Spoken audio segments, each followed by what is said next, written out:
अस्ति स्वस्तरुणी कराग्रविगल कल्पप्रसूनाप्लुतम् वस्तु प्रस्तुतवेणुना दलहरी निर्वाण निर्व्याकुलम् स्रस्त स्रस्त निबद्धनी विविलस गोपी सहस्राव्रतम् हस्तनयस्तनतापवर्गम् अखिलोदारं किशोराकृति अतुलितबलधामं हेमशीलावदेहम् दनुजवनकृशानुं ज्ञानिनामग्रगण्यम् सकलगुणनिधानं वानराणामधीशम् रघुपतिप्रियभक्तं वातजातं नमामि। अज्ञानतिमिरान्धस्य ज्ञानाञ्जनशलाकया चक्षुरुन्मीलितं येन तस्मै श्रीगुरुवे नमः। लक्ष्मीनाथसमारम्भां नाथयामुनिमध्यमाम्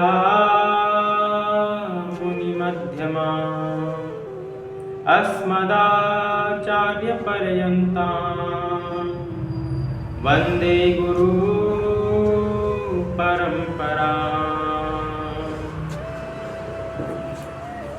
श्रीमद् भागवत के तृतीय दिवस में आज हम प्रवेश कर रहे हैं। तो कहाँ पर थे हम?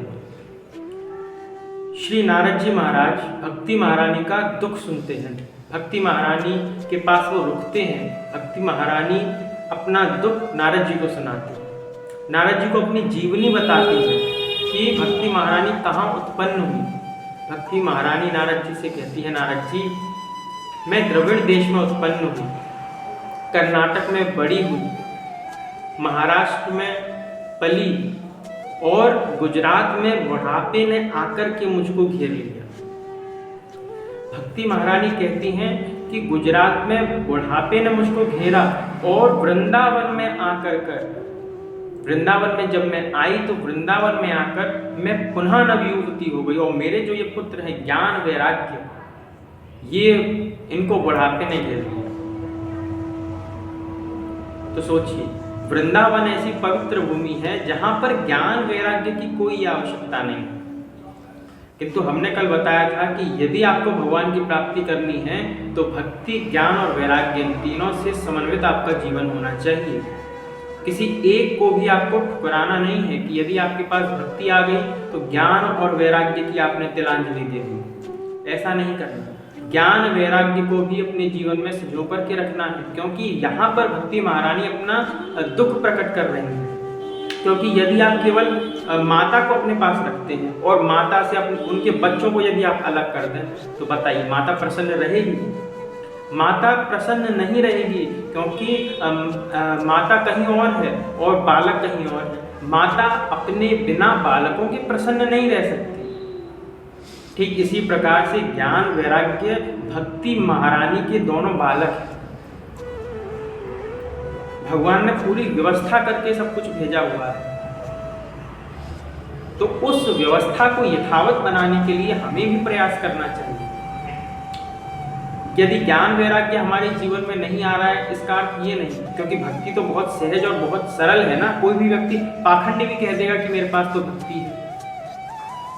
तो भक्ति महारानी को यदि आप अपने पास बुलाना चाहते हैं तो ज्ञान और वैराग्य को भी जीवन में स्वीकारना पड़ेगा, क्योंकि ज्ञान वैराग्य भक्ति महारानी के दोनों पुत्र हैं। और जब आप संतान से प्रेम करेंगे तो माता अपने आप प्रसन्न हो जाएगी।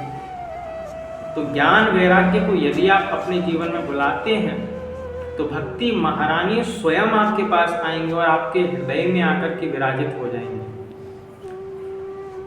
तो भक्ति महारानी इस प्रकार से नारद जी महाराज को अपनी व्यथा सुनाती हैं। अब बताइए, भक्ति महारानी तो है नवयुवती, अब माता वो नवयुवती और बालकों को बुढ़ापे ने घेर लिया और बालक बेचारे बूढ़े। यदि बालक रोगी हो जाए और माता स्वस्थ है, बालक रोगी है, तो माता को कितनी चिंता होती है, कितना दुख और कितनी पीड़ा होती है कि हमारे जो बालक है बताओ रोगी हो गए, इनका रोग हमको दे देता भगवान, किंतु इनको रोग ना देता। ऐसा माता का जीवन होता है, इतना करुणा में उनका हृदय होता है। तो इसी प्रकार से सोचिए, भक्ति महारानी के अंदर कितनी करुणा होगी, कितनी उदारता होगी, क्योंकि वो तो साक्षात ठाकुर जी से हमको मिलाती हैं, और जो स्वयं साक्षात ठाकुर जी से हमको मिलाती हैं, उनके अंदर इतनी करुणा होना, उनके अंदर इतना उदार, इतना प्रेम होना कोई आश्चर्य की बात तो नहीं है। तो भक्ति महारानी जो है हमारे जीवन में कब आएंगी? जब ज्ञान वैराग्य से समन्वित हमारा जीवन होगा। वृंदावन में तो नित्य भक्ति महारानी नृत्य करती हैं और ज्ञान वैराग्य आराम से शांति से खड़े रहते हैं। वृंदावन की ऐसी पवित्र भूमि है। देखिए, अद्वैत वेदांत में होता है व्यवहारिक, पारमार्थिक और प्रतिभासिक, ये 3 रूप होते हैं अद्वैत वेदांत। और वृंदावन और नित्य वृंदावन जो होता है, उसमें वृंदावन जो ब्रज भूमि है वहां पर व्यवहारिक लीला चलती है और प्रतिभासिक जो है वो नित्य वृंदावन में चलती है। ये नियम है। जैसे कि मैंने पहले बताया था कि जो काम है वो तो रहता है, किंतु जो ज्ञान की घनीभूत अवस्था होती है उसको आनंद कहते हैं। वही श्री कृष्ण है। ज्ञान की जो घनीभूत अवस्था है वो आनंद, वो सौरस्य, वो सौगंध है जो प्रकट होता है अनंत कोटि ब्रह्मांड नायक श्री कृष्ण। कृषि भूवाचका शब्दों नश्च निवृत्तिवाचका तयो एकम परब्रह्म कृष्ण इत्यै विधीयते। तो इस प्रकार से जो भगवान श्री कृष्ण है वो अनंत कोटि ब्रह्मांड अधिपति है। अनंत कोटि ब्रह्मांड अधिपति जो है उनकी भक्ति हमको प्राप्त करनी है। कोई सहज कार्य तो है नहीं, तो किसका आश्रय लेना पड़ेगा? गुरु चरणों का। बिना गुरु चरणों के आश्रय के कोई भी कार्य संभव नहीं है। भक्ति महारानी के साथ मुक्ति को भी ठाकुर जी ने भेजा था। भक्ति महारानी की सेवा में, जैसे ज्ञान वैराग्य उनकी सेवा में रहते हैं, मुक्ति को भी भेजा था सेवा के लिए। मुक्ति तो पानी भरती है वृंदावन में, मुक्ति तो कुछ है ही नहीं, क्योंकि वृंदावन के वासियों को, ब्रजवासियों को मुक्ति से कोई मतलब नहीं। मुक्ति उनको नहीं चाहिए। उनको क्या चाहिए? उनको ठाकुर जी की निज सेवा चाहिए। ठाकुर जी की सेवा को ही वो अपना मोक्ष मानते हैं। ठाकुर जी की सेवा को ही परम मोक्ष मानते हैं। केवल्य मोक्ष होता है। ब्रह्म तत्व के एकत्व विज्ञान से ही केवल्य मोक्ष सुलभ है। सायुज्य मोक्ष, भगवान के सगुण साकार विग्रह में पूरी अष्टक सहित जीव कला का सन्निवेश हो जाना, उसे कहते हैं सायुज्य मोक्ष। सारूप्य मोक्ष, भगवान के जैसा विग्रह हमको प्राप्त हो जाना, उनके जैसा दिव्य शरीर हमको प्राप्त हो जाना, चतुर्भुज हमारा रूप हो जाना, उसको कहते हैं सारूप्य मोक्ष। और सालोक्य मोक्ष, भगवान के लोक की प्राप्ति हो जाना। तो ये मोक्ष के भेद बताए गए हैं। किंतु यहाँ पर केवल्य मोक्ष की कोई आवश्यकता ही नहीं है वैष्णवों को। वैष्णवों की यहाँ पे केवल्य मोक्ष की आवश्यकता, केवल्य मोक्ष अद्वैत वेदांतियों में होता है। केवल्य मोक्ष की वैष्णवों को आवश्यकता इसीलिए नहीं है क्योंकि ब्रह्म तत्व के एकत्व विज्ञान से होने वाला जो केवल्य मोक्ष है, निर्गुण निराकार परब्रह्म में जो पुर्यष्टक सहित जीव कला का सन्निवेश हो जाता है, उसको परमात्मा के साथ एकीभूत नहीं होना, उसको परमात्मा से पृथक रह करके परमात्मा की, भगवान कृष्ण की सेवा करनी है। वैकुंठ में जाकर के जीव को भगवान की नित्य सेवा करनी है। उस नित्य सेवा को ही वो जो जीव है अपना मोक्ष मानता है, और वही वैष्णवों के लिए परम मोक्ष है। ये मोक्ष का स्वरूप है। तो भक्ति महारानी ने इस प्रकार अपना कष्ट जब नारद जी महाराज को सुनाया, तो नारद जी महाराज ने गीता का पाठ किया वहां पे, ऐसा वर्णन है। तो गीता का पाठ करने से भी ज्ञान वैराग्य की मूर्छा टूटी नहीं। वेदों का पाठ किया, कोई प्रभाव नहीं पड़ा। गीता पाठ कोई प्रभाव नहीं पड़ा। नारद जी तो चिंता में पड़ गए, अब करें क्या। गीता पाठ से प्रभाव नहीं, वेदों से प्रभाव नहीं, अब इसका कोई और मार्ग खोजना पड़ेगा। अब कहाँ जाए मार्ग खोजने के लिए। नारद जी तो बड़े चिंता में, बहुत व्यथित थे नारद जी। और जब व्यक्ति चिंता में होता है और संत समागम हो जाए, संतों का दर्शन हो जाए, तो अपनी चिंता को संतों के समक्ष दर्शाता है। संतों के समक्ष चिंता को रखने से चिंता की जो यात्रा है वो चिंतन की ओर चली जाती है। और जब ये यात्रा चिंता से चिंतन की ओर जाती है, तब ठाकुर जी का प्रादुर्भाव हो जाता है। ऐसे ही नारद जी महाराज चिंता में थे, व्यथित थे, तो सनकादि ऋषियों का आगमन हुआ। सनक, सनंदन, सनातन, सनत कुमार, 4 महर्षियों का आगमन जब हुआ, छोटे छोटे बालक के समान जान पड़ते हैं, 4-4, 5-5 वर्ष के बालक के समान जान पड़ते हैं देखने में, किंतु आयु में भगवान शिव के भी अग्रज हैं। देखत बालक बहुकालीन, देखने में छोटे छोटे बालक ही जान पड़ते हैं, किंतु इनकी आयु तो भगवान शिव के भी अग्रज हैं आयु में। तो सनकादि ऋषियों से नारद जी का मिलाप हुआ। वहाँ पे जो नारद जी के मुख पर मलिनता छाई हुई थी, सनकादियों ने देखा, नारद जी आप इस प्रकार से शोकामग्न क्यों हो रहे हैं, हमको उसका कारण बताइए। नारद जी ने जब इस प्रकार से पूछा, सनकादियों ने जब इस प्रकार से पूछा नारद जी से, तो नारद जी ने उनको सारी व्यथा बताई। तो उन्होंने भी उनको फिर कहा कि आप एक कार्य कीजिए नारद जी। बोले क्या कार्य करना है। श्रीमद् भागवत की कथा कीजिए, श्रीमद् भागवत की कथा का आयोजन करवाइए।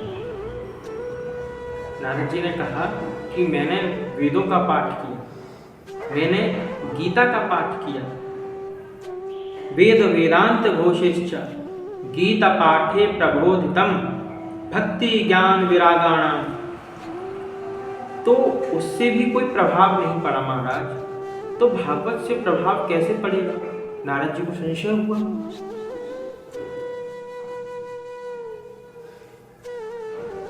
तो नारद जी के इस संशय को दूर करने के लिए सनकादि ऋषियों ने कहा, एक बहुत अच्छा उदाहरण उन्होंने वहां पर दिया कि जिस प्रकार से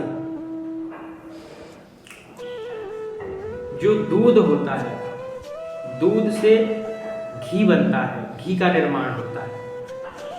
तो यदि हम दिया जलाएं तो उसमें यदि हम दूध डालें तो दूध से दीपक नहीं जल सकता, किंतु यदि दूध से निकला हुआ जो निचोड़ है, जो सार है दूध का, घी, यदि उसको हम दीपक के लिए प्रयोग करते हैं तो अग्नि प्रज्वलित हो जाती है। हवन के लिए, यज्ञ के लिए उसमें दूध की आवश्यकता नहीं, उसमें दूध के सार घी की आवश्यकता है। जो वेद है, जो गीता है, वो उन सबका जो सार है, जो निचोड़ है, जो तेज है, वो श्रीमद् भागवत में विराजित है। ये जो श्रीमद् भागवत है, घी के समान है। और जब इस घी रूपी श्रीमद् भागवत का श्रवण होगा, वाचन होगा, तब ज्ञान और वैराग्य पुनः पुष्ट हो जाएंगे। क्योंकि घी खाकर व्यक्ति क्या होता है, घी खाकर के व्यक्ति का शरीर पुष्ट होता है ना।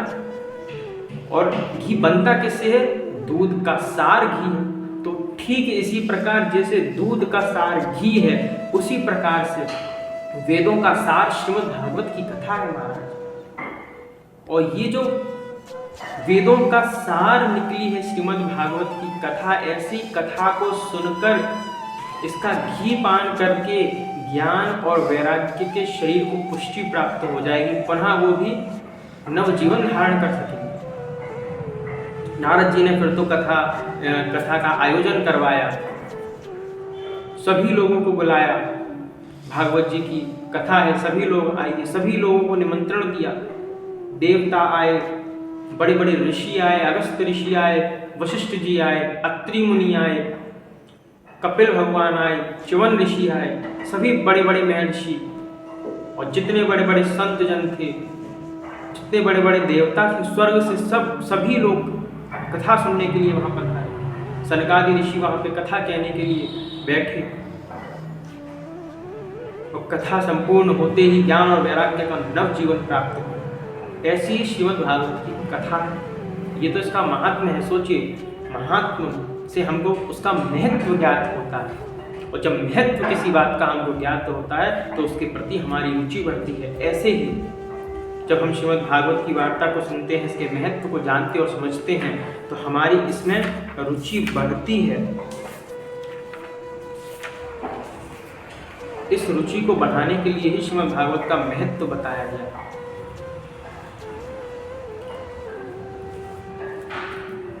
अथर्ववेद में कहा गया, नता नश्यन्ति न दभाति तस्करो न समामित्रो, माने कि मनुष्य लोग जो हैं, जो हम जीव हैं, जिन हवनीय द्रव्यों के माध्यम से हम जो सामग्री है देवताओं तक पहुंचाते हैं, जो लोग अश्रद्धा उत्पन्न करते हैं ना अपने मन के अंदर कि हम हवन इत्यादि करेंगे तो उससे क्या प्रभाव पड़ेगा, हवन से आखिर क्या होने वाला है, ये तो हवन की सामग्री है। अच्छा, हवन के अंदर जितनी सामग्री होती है क्या वो खाने योग्य होती है? उसमें से एक भी सामग्री खाने योग्य नहीं होती, हम आप खा ही नहीं सकते, किंतु वही सामग्री हम अग्नि में डाल करके देवताओं तक पहुंचाते हैं। तो क्या वो जो सामग्री है वो खाने योग्य है?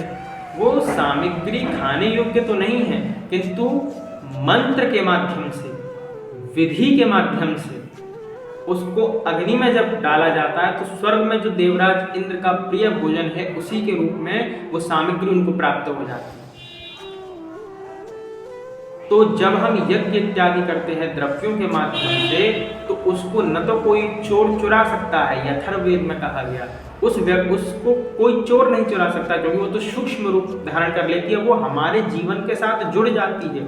जो दान हम किसी को प्रदान करते हैं वो हमारे जीवन के साथ जुड़ जाता है, जो यज्ञ हम करते हैं वो हमारे जीवन के साथ जुड़ जाती है, उसको कोई छीन नहीं सकता, उसको कोई चुरा नहीं सकता।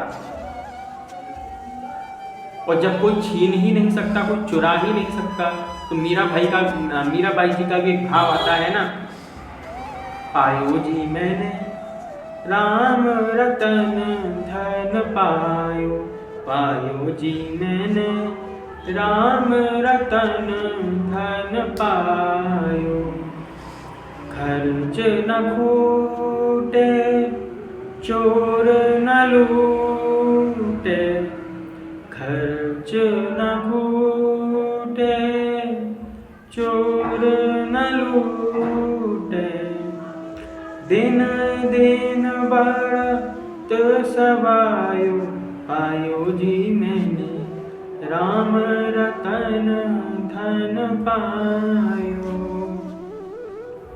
मीराबाई जी कहते हैं, राम रतन का मैंने ऐसा अनमोल धन प्राप्त किया है जिसको चोर न लूटे, खर्च ना फूटे। मैं जितना भी खर्च करूं खर्च नहीं होगा और बढ़ता जाएगा, और चोर न लूटे, कोई चोर की सामर्थ्य नहीं है कि उसको लूट सके। वही देखिए अथर्ववेद में लिखा गया, नता नश्यन्ति न दभाति तस्करो न समामित्रो, यानी कि इसको कोई चोर चुरा नहीं सकता, जो आप यज्ञ कर रहे हैं इसको कोई लूट नहीं सकता। तो जो आप भक्ति कर रहे हैं उसको कोई कैसे लूट सकता है, कोई कैसे चुरा सकता है? वस्तु अमोलक दीमार सतगुरु, वस्तु अमोलक दिए मार सतगुरु, कृपा करी अपनायो। पायो जी मैंने राम रतन धन पायो। तो इस प्रकार की जो वस्तु अनमोल है, जो हमको हमारे गुरुदेव से प्राप्त हुई, जो हमको हमारे गुरुदेव ने ऐसी अनमोल वस्तु दी है, उसको छीनने का जो सामर्थ्य है वो किसी व्यक्ति में नहीं है, वो किसी चोर में नहीं। संसार का कोई चोर उसको लूट नहीं सकता, उसको कोई चोर हमसे छीन नहीं सकता। यहाँ पे ये भाव बताया गया। पृथ्वी के 7 धारक तत्व हैं, ये जानना अत्यंत आवश्यक है, क्योंकि आज जो देवी पृथ्वी है वो पीड़ा में, और पीड़ा में क्यों है? क्योंकि लोग तो शास्त्रों की तिलांजलि दे रहे हैं। अब वो तो सिद्ध बन चुके हैं लोग, अब उनको क्या पता पृथ्वी देवी की क्या पीड़ा है, क्या पीड़ा नहीं। गोभी वेदैश्च विप्रेश्च सती भी सत्यवादी आलुब्धे दानशीलश्च सप्तभी धार्यते महि। गौ माता पृथ्वी की धारक है, ध्यान से सुनिए। गौ माता पृथ्वी की धारक है, गौ वंश पृथ्वी का धारक है। और महाभारत में तो ये बताया गया है कि जो चारों दिशाएं हैं, पूर्व पश्चिम उत्तर दक्षिण, इन चारों दिशाओं की एक एक गौ माता नियुक्त की गई है रक्षा के लिए। एक एक गौ माता इन चारों दिशाओं की रक्षा करती है। तो जो गौ माता इन चारों दिशाओं की रक्षा कर रही हैं, जो पृथ्वी की धारक तत्व हैं, उन्हीं गौ वंश का आज कितना सत्यानाश किया जा रहा है आधुनिक युग में। और लोग अपने आप को कहते हैं कि हम जो है विकास कर रहे हैं। ये विकास हो रहा है या विनाश हो रहा है, या फिर हमारे देश का सर्वनाश हो रहा है विकास के नाम पर? क्योंकि धर्म के नाम पर व्यक्ति अधर्म भी करता है ना, धर्म के नाम पर अधर्म में व्यक्ति लिप्त हो जाता है। आधर्मम धर्ममिति या मन्यते तमसा वृता सर्व अर्थान विपरीतांश बुद्धिसा पापितांश। अर्थों का अनर्थ करके, तो जिस व्यक्ति की बुद्धि धर्म के माध्यम से अधर्म में लिप्त हो रही हो, उस व्यक्ति की बुद्धि तामसी, जो अर्थों को सही प्रकार से समझ ना पा रहा हो, उस व्यक्ति की बुद्धि तामसी है। ऐसे ही पृथ्वी के धारक तत्व जो है वो गौ माता और गौ वंश का जो विनाश हो रहा है, वो देवी पृथ्वी को कष्ट दे रहा है। आज बहुत लोग ऐसे मिलेंगे बोलने वाले, जय भारत माता की, जय भारत माता की, हम तो भारत के रखवाले। मानो इनसे बड़ा रखवाला कोई आज तक पैदा ही नहीं हुआ। इतने बड़े रखवाले बने फिरते हैं भारत माता की जय लगाते हुए। ये हमारे यहाँ पे देखिए देश प्रेम कितना है हमारे यहाँ पे। जब हम प्रातः काल में उठते हैं ना, तो सबसे पहले हम अपनी माता का ही स्मरण करते हैं, पृथ्वी देवी का ही स्मरण करते हैं। समुद्र वसने देवी पर्वत स्तन मंडली विष्णु पत्नी नमस्तुभ्यं पाद स्पर्श क्षमस्व में। हे माता, हम आपके ऊपर चरणों का स्पर्श, चरण रखने के लिए जा रहे हैं। हमारे चरणों का स्पर्श आपके जो है अंग से होगा, और उस चरणों का स्पर्श जो आपके श्री विग्रह से होगा, हमें क्षमा कर दीजिए। हम उनसे क्षमा प्रार्थना करते हैं। जो बड़े बड़े पर्वत हैं वो माता के स्तन हैं, और यदि पर्वतों को तोड़ा जाएगा, पर्वतों को, तो वहां से भी जो पृथ्वी है उनको कष्ट होता है पृथ्वी देवी को, क्योंकि पर्वत स्तन मंडल, पर्वत जो है वो स्तन है पृथ्वी के। विष्णु पत्नी नमस्तुभ्यं, भगवान विष्णु की पत्नी है माता पृथ्वी। यहाँ ध्यान गया, लोग नारे लगाते हैं आज भारत माता की जय, तो भारत माता का कोई पति भी तो होगा। राष्ट्रपिता घोषित करके चले गए, राष्ट्रपिता बता देते हैं लोग किसी को। जो व्यक्ति स्वयं मरणाधीन है वो राष्ट्र का पिता हो जाएगा। जो जिसको पता ही नहीं कि अब राष्ट्र में चल क्या रहा है, जो व्यक्ति स्वयं की रक्षा नहीं कर सका, वो पूरे राष्ट्र का पिता बन के चले गए। बताओ, ये तो हाल है लोगों का। और यहाँ पे कहा जा रहा है विष्णु पत्नी नमस्तुभ्यं पाद स्पर्श क्षमस्व। जब हम प्रातः काल उठते हैं तब माता पृथ्वी का स्मरण करते हैं। विष्णु पत्नी, वो भगवान विष्णु की पत्नी है, इनका कोई राष्ट्रपिता नहीं है, इनका कोई बाप नहीं है। समझ गए? तो ये जो भूल करते हैं ना लोग सबसे बड़ी, अपने आप को बहुत बड़ा जय जयकार लगा के कहेंगे कि हम तो भाई भारत माता के भक्त हैं। भारत क्या, भारत शब्द माता के लिए प्रयोग होगा क्या? भारतीय शब्द का प्रयोग होगा। भारत नाम की तो कोई माता नहीं है शास्त्रों में। भारत नाम की कोई माता नहीं है, भारती माता कह सकते हैं। और पृथ्वी देवी की जो शास्त्रीय पूजा पद्धति है वो भी शास्त्रों में दी हुई है, उसका भी थोड़ा अध्ययन कर लो। किंतु नहीं, और एक अलग ही रूप पृथ्वी देवी का बना करके प्रस्तुत कर दिया। कैसा रूप बना दिया? एक झंडा लिए हुए हैं, वो सेक्युलर वाला तिरंगा, और एक शेर है। क्या ये पृथ्वी माता का स्वरूप है शास्त्रों में? ऐसा स्वरूप तो पृथ्वी माता का नहीं है शास्त्रों में। और जब पृथ्वी माता को कष्ट होता है तब वो क्या करती है? तब गौ का रूप धारण करके पृथ्वी माता वैकुंठ में जाती हैं और भगवान विष्णु से प्रार्थना करती हैं कि मेरे ऊपर अधर्मियों ने अपना राज्य स्थापित कर रखा है, आप अवतार लेकर के उन सभी दुष्टों का सर्वनाश कीजिए जो मेरे ऊपर जिन लोगों ने बवंडर मचाया हुआ है, अधर्म फैलाया हुआ है। पूरी पृथ्वी त्रास त्रास हो रही है और जो धर्म से युक्त प्राणी उन सभी का अधर्मी लोग विनाश कर रहे हैं। हे प्रभु, आप अवतार धारण कीजिए। गौ का रूप धारण करके माता जाती हैं भगवान विष्णु से प्रार्थना करने के लिए। उन पृथ्वी माता को आज इन लोगों ने दूषित करके रखा है। जो पृथ्वी माता गौ का रूप बना करके जाती है भगवान विष्णु के पास, सोचिए, किसी और रूप में नहीं, गौ के रूप में, और उसी गौ वंश को आज ये लोग काट रहे हैं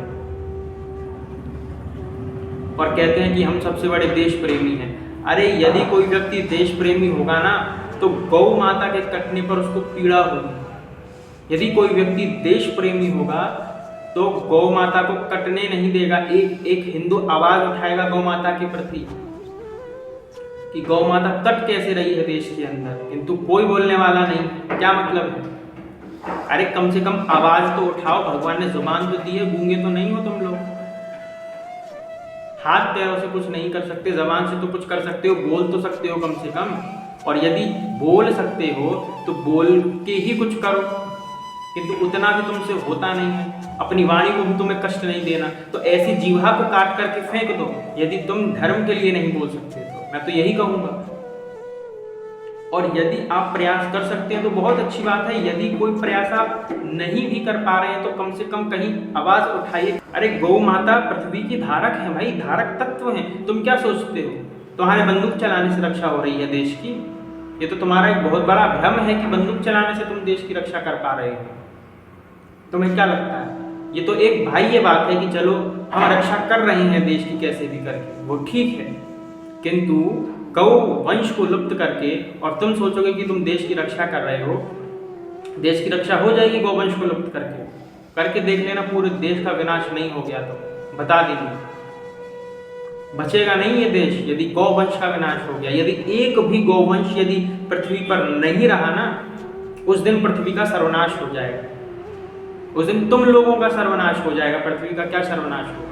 उस दिन तुम लोगों का सर्वनाश हो जाएगा, हम सभी का सर्वनाश हो जाएगा। क्योंकि गौ माता देश के लिए अत्यंत आवश्यक है। गौ माता का जो दुग्ध है उससे उसको हवनीय पदार्थों में डाला जाता है। केवल गौ माता के दुग्ध से ही हवन यज्ञ आदि लगते हैं। ये समझने योग्य बात है भाई, क्यों नहीं समझ रहे हो? केवल गौ माता के दुग्ध से ही, गौ माता के मल मूत्र से ही जो देवता लोग हैं वो पुष्ट होते हैं। भगवान श्री राम, भगवान श्री कृष्ण गौ माता का मूत्र तक पीते थे। आज तो आधुनिक लोग हैं, कुत्ते के होठ पे चुम्मा ले सकते हैं, किंतु गाय का मूत्र पीने में इनको शर्म आती है।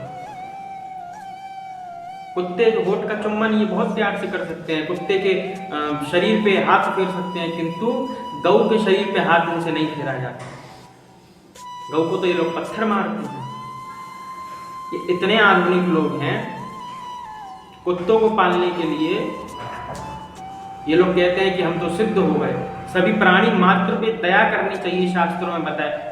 तब ये शास्त्रों पे आ जाते हैं, तब ये दया भाव पर आ जाते हैं कुत्तों को पालने के लिए, किंतु गौ पालने के लिए कोई दया नहीं है इनके हृदय में। ऐसा तो इन लोगों का कायरता से भरा हुआ जीवन है। गौ भी, गौ माता जो पृथ्वी की धारक है, उनके पदार्थों से, उनके दुग्ध से ही जो देवता हैं, जो पितृ लोग हैं, वो तरते हैं और हमको पुण्य की प्राप्ति होती है यज्ञ आदि करके। यदि गौ लुप्त हुई तो उसका जो हवन में डालने के लिए दुग्ध आदि होता है, जो दुग्ध आदि होता है गौ का, वो नहीं रहेगा, और वो नहीं रहेगा तो हवन में डालेंगे क्या?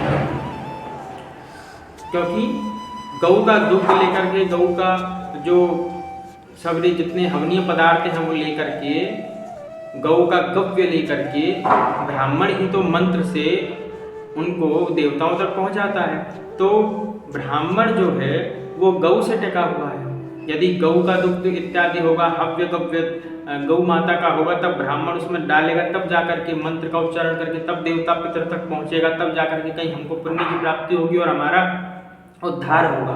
किंतु यहाँ गौ लुप्त हुई तो वहाँ ब्राह्मण का जो है, यदि वो मंत्र का प्रयोग करेगा तो मंत्र कुछ प्रभाव नहीं करेगा, क्योंकि बिना गौ के हव्य गव्य के मंत्र प्रभावशाली नहीं होगा। तो यहाँ मंत्र लुप्त हुआ तो मंत्र के बिना फिर ब्राह्मणों का क्या काम? वहाँ पे फिर ब्राह्मण लुप्त हुआ, बिना ब्राह्मण के फिर वेद का क्या काम? वेद कौन पढ़ेगा बिना ब्राह्मण के? तो वहाँ वेद।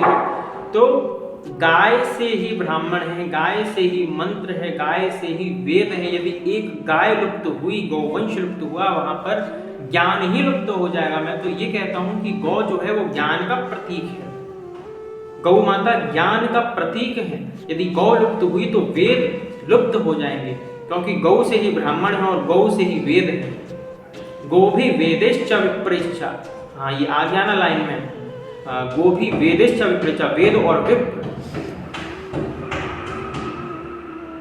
वेद को गौ के और ब्राह्मण के बीच में रखा गया है। गो भी वेदेश्च विप्रेश्च, गौ पहले, फिर वेद बीच में और फिर ब्राह्मण विप्र।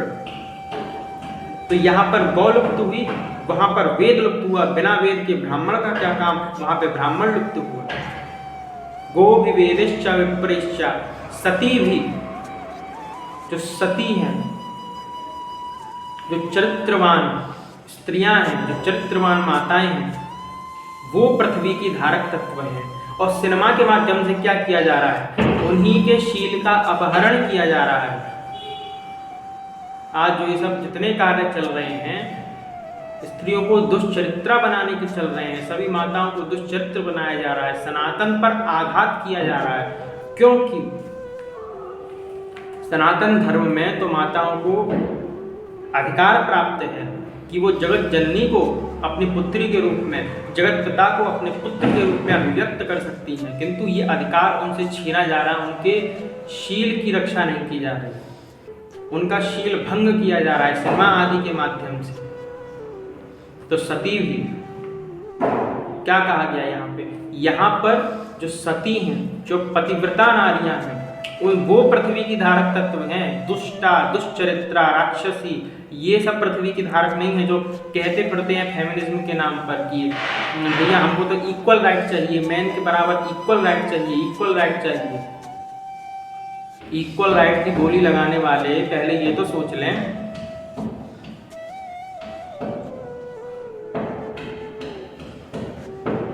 तो जो पृथ्वी की धारक जिस प्रकार से बताया गया है, सती भी सत्यवादी भी अपने शील और स्वास्थ्य की रक्षा करते हुए, जो माताएं हैं वो जिस क्षेत्र में जाओ उस क्षेत्र में जा सकती हैं, किंतु शील और स्वास्थ्य की रक्षा करते हुए,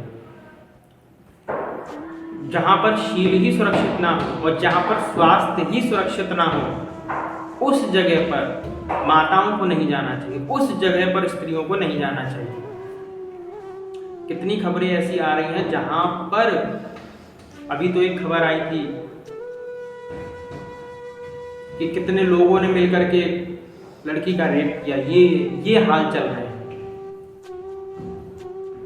और महाभारत में ये कहा गया है, जिस राज्य में भुखमरी फैलती है, जिस राज्य में अधर्म होता है, उस राज्य में, उस देश में जो भी अधर्म हो रहा है उसका फल राजा को भी प्राप्त होता है, क्योंकि राजा के कारण ही वो अधर्म है। अंधभक्त माने न माने उससे फर्क नहीं पड़ता, किंतु ये बात सत्य है, महाभारत में लिखी है। और यदि कोई प्रजा, जैसे हम कर देते हैं राजा को, तो कोई प्रजा यदि अच्छा कार्य करती है, यदि वो उसकी प्रजा धार्मिक है, क्योंकि राजा धार्मिक हुआ तो प्रजा अपने आप धार्मिक होगी और धर्म के कार्य करेगी, तो धर्म के जब कार्य करेगी तो उस धर्म का आधा अंश राजा को भी प्राप्त होगा। यह भी तो बात देखने की है ना। हम केवल पाप तो दे नहीं रहे, पुण्य भी तो दे रहे हैं। तो जहाँ पर अब तो और तुमको क्या है, तुमको केवल पुण्य पुण्य लेना है, पाप तुमको लेना नहीं, तुमको स्वयं को अवतारी घोषित करना है। तो यहाँ पर यह भी बात समझने की कि जिस देश में अधर्म फैल रहा है, जिस देश में अधर्म चल रहा है या हो रहा है, वहाँ पर राजा को कोई दोषी माने या राजा स्वयं को दोषी न माने, उससे कोई प्रभाव पड़ने वाला नहीं है। वहाँ पर आप तर्क कुछ भी देते रहिए कि उसमें ये हो सकता है, वो हो सकता है, उनकी गलती नहीं, उनकी गलती नहीं, किंतु वास्तविकता ये है कि यदि अधर्म किसी राज्य में होता है तो वहाँ पे राजा ही दोषी है। आपके घर में भी यदि कोई अधर्म होगा तो किसको दोषी माना जाएगा? आपको नहीं माना जाएगा। मान के चलिए कोई मंदिर है, मंदिर का कोई पुजारी और मंदिर में कोई दुष्कर्म हो गया, वहाँ पर पुजारी उस पूरे मंदिर की व्यवस्था को बनाए हुए है, तो पुलिस किसको अंडर में लेगी, किसको पकड़ेगी? उस पुजारी को पकड़ेगी कि नहीं पकड़ेगी? यदि किसी स्कूल में या किसी कॉलेज में कुछ कांड हो जाता है तो क्या होगा? वहाँ पे यदि कोई केस बन जाता है और उसका जो डायरेक्टर है या प्रिंसिपल या किसी कंपनी का सीईओ है, किसी कंपनी में कोई बात बन जाती है, वहाँ पे कुछ गलत हो जाता है, तो वो जो गलत हुआ जिस कंपनी में, वहाँ पर कौन उत्तरदायित्व होगा? अब आप ये कह सकते हैं कि उसने तो कुछ किया नहीं, किंतु पुलिस आकर के किसको पकड़ेगी? सीईओ को पकड़ेगी कंपनी की, कि भाई तुम्हारी कंपनी है, क्या हुआ तुम्हारी कंपनी में, या तुम्हारा कॉलेज है, तुम्हारा स्कूल है, तुम्हारे इसमें क्या हो रहा है, क्या चल रहा है, तुम अवगत नहीं हो इस चीज़ से। तो ये सारी बातें, मतलब गहराई से यदि आप सोचेंगे तो बहुत कुछ है सोचने को, किंतु सोचना नहीं है और देखना भी नहीं है, अंधा हो जाना है पूर्ण रूप से, तो उसमें कोई क्या कर सकता है? तो जो भी अधर्म हो रहा है उसमें राजा का तो अवश्य दोष है और उसको दोष लगेगा भी इन सब अधर्म का। तो ये राजा होना, ये कुर्सी पे बैठ जाना, ये केवल इतना मात्र नहीं है कि हम केवल कुर्सी पे बैठ करके अब केवल भोग भोगेंगे। चल तो यही रहा है आजकल, दिखाते तो हैं कि हम बहुत बड़े सिद्ध हैं, किंतु वहां पर बैठ करके केवल भोग भोगने के अलावा व्यक्ति करता कुछ नहीं है। सती भी सत्यवाद भी, सत्यवादियों का लोप होना, जो सत्य बोलते हैं उनका लोप होना। जब सत्यवादी नहीं रहेंगे तो पृथ्वी के धारक तत्व और कौन है? सत्यवादी लोग, जो व्यक्ति सत्य बोलते हैं, जो सत्यनिष्ठ होते हैं, जो कभी मिथ्या भाषण नहीं करते। किंतु कलयुग में तो भर भर टोकरी हैं, बल्क में मिल रहे हैं ऐसे लोग। बलि संकट के काल में यदि हमने कुछ कह दिया हो और यदि हमारे ऊपर ऐसा संकट आया हो, तो शुक्राचार्य जी ने थोड़ी छूट दी, कह दिया कि जीविका के लिए यदि प्राण के ऊपर संकट आया हो, जीविका के ऊपर संकट आया हो, तो तुम जो है वहां पर झूठ बोल सकते हो। बलि को भी शिक्षा यही दी थी उन्होंने कि तुम झूठ बोल दो जुबान से, किंतु बलि महाराज ने क्या किया? झूठ नहीं बोला, सत्यनिष्ठ। माने कि आपके सामने कोई ऐसी भी परिस्थिति आ जाए जहां पर आपको झूठ बोलना पड़ जाए, शास्त्र में भी उसके लिए आज्ञा दी हुई है, किंतु फिर भी आप सत्य के पक्षधर हैं और सत्यनिष्ठ हैं, किंतु आप मिथ्या भाषण नहीं करेंगे, मिथ्या नहीं बोलेंगे। वही वास्तविकता में परीक्षा है। बलि को देखेंगे, नाना प्रकार से युक्तियां लगा करके शुक्राचार्य जी ने बताया कि मिथ्या भाषण यहाँ पे करना उपयुक्त है, यहाँ पे तुमको दोष नहीं लगेगा, अपराध नहीं लगेगा, पाप नहीं लगेगा। किंतु बलि महाराज ने अपने गुरु की आज्ञा का भी पालन नहीं किया उस समय। उन्होंने कहा नहीं, मेरा संकल्प मैं तो दूंगा, मैं तो पूर्ण करूंगा अपने संकल्प, ये मेरा संकल्प है, जो मैंने एक बात कह दी फिर वो बात मिथ्या नहीं हो सकती मेरी वाणी। तो ये सत्यवादियों का यदि लोप हो जाएगा तो पृथ्वी के धारक तत्व एक और कम हो गया, तो पृथ्वी रहेगी किसके भरोसे भाई? अब देखिए, हम जो हैं किसी न किसी के भरोसे ही रहते हैं। कोई व्यक्ति अपने माता पिता के भरोसे रहता है, मित्र के भरोसे रहता है कि भाई ये हमारा काम कर देगा, अमुक व्यक्ति है हमारे भरोसेमंद 4 व्यक्ति हैं या 2 व्यक्ति हैं या 5 व्यक्ति हैं, इतने सारे सोचता है कि ये व्यक्ति हमारा भरोसेमंद है, जब संकट काल आएगा इस व्यक्ति से भी मांग लेंगे मदद, इस व्यक्ति से भी मांग लेंगे, इस व्यक्ति से भी मांग लेंगे, इस व्यक्ति से भी मांग लेंगे। इस प्रकार से कुछ गिने चुने व्यक्ति अपने पास रखता है संकट काल में। और वही व्यक्ति यदि उसको छोड़ करके चले जाएं तो उस व्यक्ति का क्या हो? वो व्यक्ति तो बेचारा कहीं मुँह दिखाने लायक नहीं रहेगा, वो व्यक्ति तो स्वयं नष्ट हो जाएगा उन व्यक्ति के ना रहने पर। ठीक इसी प्रकार से पृथ्वी के जो धारक तत्व हैं, जिनको पृथ्वी ने धारण किया हुआ है, पृथ्वी को जिन्होंने धारण किया हुआ है, ऐसे 7 तत्व गोभी वेदिश्च विप्रश्च सतीभि सत्यवादिभि आलुब्धय दानशीलश्च। आलुब्धय माने जो व्यक्ति लोभी ना हो, और दानशीलश्च जो व्यक्ति दानी हो और जो शीलवान हो। यदि होते हुए भी व्यक्ति दान नहीं कर रहा है वो भी अपराध है। पहले जब ब्राह्मणों को यज्ञ आदि करवाने के लिए बुलाया जाता था, तब जो राजा लोग होते थे, कोई 6 अवृत गोदान में दे रहा है 10 करोड़, 1-1 करोड़, राजा के पास संपत्ति बहुत होती थी ना, तो राजा है कुछ भी दान में दे सकता है, राज्य भी दे सकता है किसी देश का। सोने गैया के जो सींग होते हैं उसमें सोना मढ़ करके, चांदी मढ़ करके दे रहा है। जब नंद महाराज के भगवान श्री कृष्ण, नंद महाराज के जब पुत्र उत्पन्न हुआ, भगवान श्री कृष्ण प्रकट हुए नंद महाराज के यहाँ पर, तब नंद महाराज ने दिया ही दिया सबको, और गाय के सींग में सोना मढ़ करके और दिया, चांदी मढ़ करके दिया। तो जिस व्यक्ति के पास जितना होता है वो उससे कम यदि देता है तो वहां पर उस व्यक्ति का अपराध बन जाता है, वो व्यक्ति पाप करता है। और कितने ऐसे लोग हैं जिनके पास होता बहुत कुछ है किंतु देते कुछ भी नहीं। तो ऐसे व्यक्ति भी जो हैं दानशीलश्च पापी हैं, और ऐसे व्यक्तियों के भरोसे पृथ्वी नहीं रहती, जो दान करते हैं, जिनके पास होता है बहुत कुछ और वो जितना उनके पास होता है उसके अनुसार वो दान भी करते हैं। ऐसे लोगों के कारण ही जो पृथ्वी है वो टिकी हुई है। और बताया गया इसमें धर्म कामश्च कालश्च वसु वासुकिरेव च अनंतः कपिलश्चैव सप्तते धरणीधरा। धर्म कामश्च कालश्च माने कि धर्म काम सर्वार्थ साधक काल, माने कि काल जो है वो समय है, और समय को जब व्यक्ति नष्ट करता है तो समय उसको नष्ट कर देता है। सर्व तो काल का सम्मान करना चाहिए। अर्थ साधक जो है वसु और वासुकी नाग, और अध्यात्म विद्या के विशारद होते हैं हमारे आचार्य जन। और जो अध्यात्म विद्या विशारद हमारे आचार्य हैं उनका सम्मान हो, उनका यथोचित उनका पालन हो, उनकी आज्ञा का, तब जाकर के जो है पृथ्वी स्थिर रह पाती। अनंत शेषनाग जिन्होंने अपने फणों पर पृथ्वी को स्थिर किया हुआ है, तो कपिल, ये सभी जो हैं पृथ्वी के धारक तत्व हैं। बिना इन लोगों के कोई व्यक्ति कल्पना भी नहीं कर सकता। हमारे सनातन धर्म में सभी के मंगल की कामना की जाती है।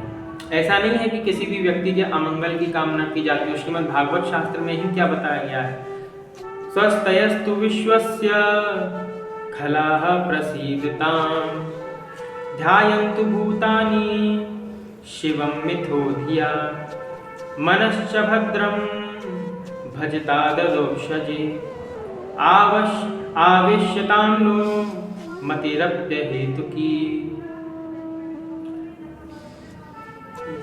विश्व का कल्याण हो और दुष्टों से विनिर्मुक्त हो ये देश। दुष्टों से यदि विनिर्मुक्त हो जाएगा ये देश और इस देश का कल्याण होगा, विश्व का कल्याण हो। विश्व में माने सब लोग आ गए। हम विश्व का कल्याण, हम विश्व के कल्याण की बात करते हैं। और विश्व के कल्याण में सभी जीव आते हैं, सभी प्राणी आते हैं। हम पूरे विश्व का कल्याण चाहते हैं। दूसरे का हित चिंतन करे व्यक्ति, दूसरे का अशुभ चिंतन ना करे। यदि कोई व्यक्ति दूसरे का अशुभ चिंतन करता है तो उस व्यक्ति के जो पुण्य है वो क्षय हो जाते हैं। दूसरे व्यक्ति का अशुभ चिंतन करने के कारण उस व्यक्ति की जो शक्ति है ना वो भी नष्ट हो जाती है। संकल्प शक्ति होती है हमारे अंदर, कोई भी कार्य करने की संकल्प शक्ति व्यक्ति के अंदर होती है, और उस संकल्प शक्ति को व्यक्ति दूषित कर लेता है किसी का अहित सोच करके। स्वस्तयस्तु विश्वस्य खला प्रसीदताम् ध्यायन्तु भूतानि शिवं मिथो धिया मनश्च भद्रं भजता ददोक्षजे आविश्यतां नो मतिरप्य हेतु। यदि आप अपने संकल्प को दूषित कर लेते हैं तो संकल्प के दूषित होने के कारण आपकी जो शक्ति है वो क्षीण हो जाती है। और संकल्प आपने सुना हो, आपने पढ़ा होगा, ब्रह्मा जी ने सृष्टि कैसे की? ब्रह्मा जी ने संकल्प के माध्यम से सृष्टि की संरचना की। जब भगवान को कोई भी कार्य करना होता है वो क्या करते हैं? सबसे पहले संकल्प करते हैं, संकल्प से ही वो सृष्टि का सृजन कर देते हैं। तो ब्रह्मा जी ने अपने संकल्प बल से सृष्टि का सृजन कर दिया। योगा वशिष्ठ में तो कथा थी, एक राजा ने जो है अपने संकल्प मात्र से एक पत्थर के अंदर ब्रह्मांड बना लिया, और उस ब्रह्मांड का राजा भी वही, और उसमें ब्रह्मा विष्णु महेश भी उसकी पूजा कर रहे हैं। ये संकल्प शक्ति का बल। और पत्थर के अंदर वो राजा घुस गया, पत्थर के अंदर चला गया वो राजा।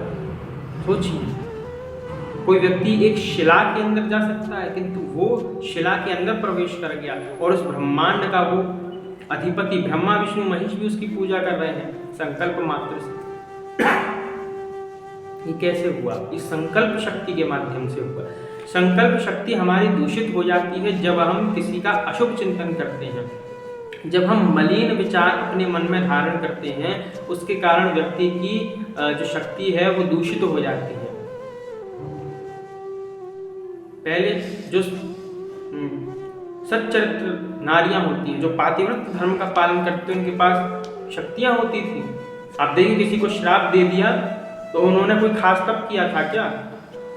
नहीं, केवल पातिव्रत्य धर्म का पालन करने से उनके पास इतनी शक्ति होती थी कि यदि किसी व्यक्ति को श्राप दे दिया, वो बच नहीं पाएगा उनके श्राप के प्रभाव से, अपने आप को मुक्त नहीं कर सकता। उसके पास इतनी क्षमता नहीं है कि वो अपने आप को उनके श्राप से मुक्त कर ले। क्यों? क्योंकि पातिव्रत्य धर्म का पालन। किंतु आज तो पातिव्रत्य धर्म का पालन करने से पूर्व ही लोगों का शील भंग हो रहा है, और संकल्प शक्ति दूषित हो रही है, और विचार में मलिनता आ रही है। पता नहीं कैसे कैसे विचारों को धारण कर रहे हैं, उन विचारों में क्या क्या मलिनताएं आ रही हैं। कुछ उल्टा सीधा सोच रहे हैं, किसी का अहित के बारे में सोच रहे हैं। तो ये इन सब कार्यों को करने से संकल्प शक्ति कमजोर होती जाती है। उस संकल्प शक्ति को बलिष्ठ बनाने के लिए, वो जो संकल्प शक्ति है बलिष्ठ हो जाए, वो किस प्रकार से होगी? उस संकल्प शक्ति को यदि बलिष्ठ बनाना है आपको, तो स्वस्तयस्तु विश्वस्य खला प्रसीदताम्, धर्म की जय हो, अधर्म का नाश हो, प्राणियों में सद्भावना हो, विश्व का कल्याण हो। इस प्रकार की ऊर्जा के साथ, इस प्रकार का संकल्प लेकर के बोलिए। नित्य ऐसा संकल्प कीजिए कि धर्म की जय हो, अधर्म का नाश हो, प्राणियों में सद्भावना हो। तो जो संकल्प शक्ति आपकी है वो पुनः पुष्ट होगी। तो संकल्प शक्ति को पुष्ट कीजिए। यदि संकल्प शक्ति आपकी पुष्ट हो जाएगी तो आप एक नई ऊर्जा अपने शरीर में अनुभव कर सकेंगे। संकल्प शक्ति से व्यक्ति कुछ भी कर सकता है। जब हम कोई भी कार्य करते हैं तो उसमें क्या करते हैं? संकल्प लेते हैं। संकल्प से ही हमारा वो कार्य संपन्न होता है, बिना संकल्प के नहीं होता। उन सब में संकल्प आवश्यक होता है।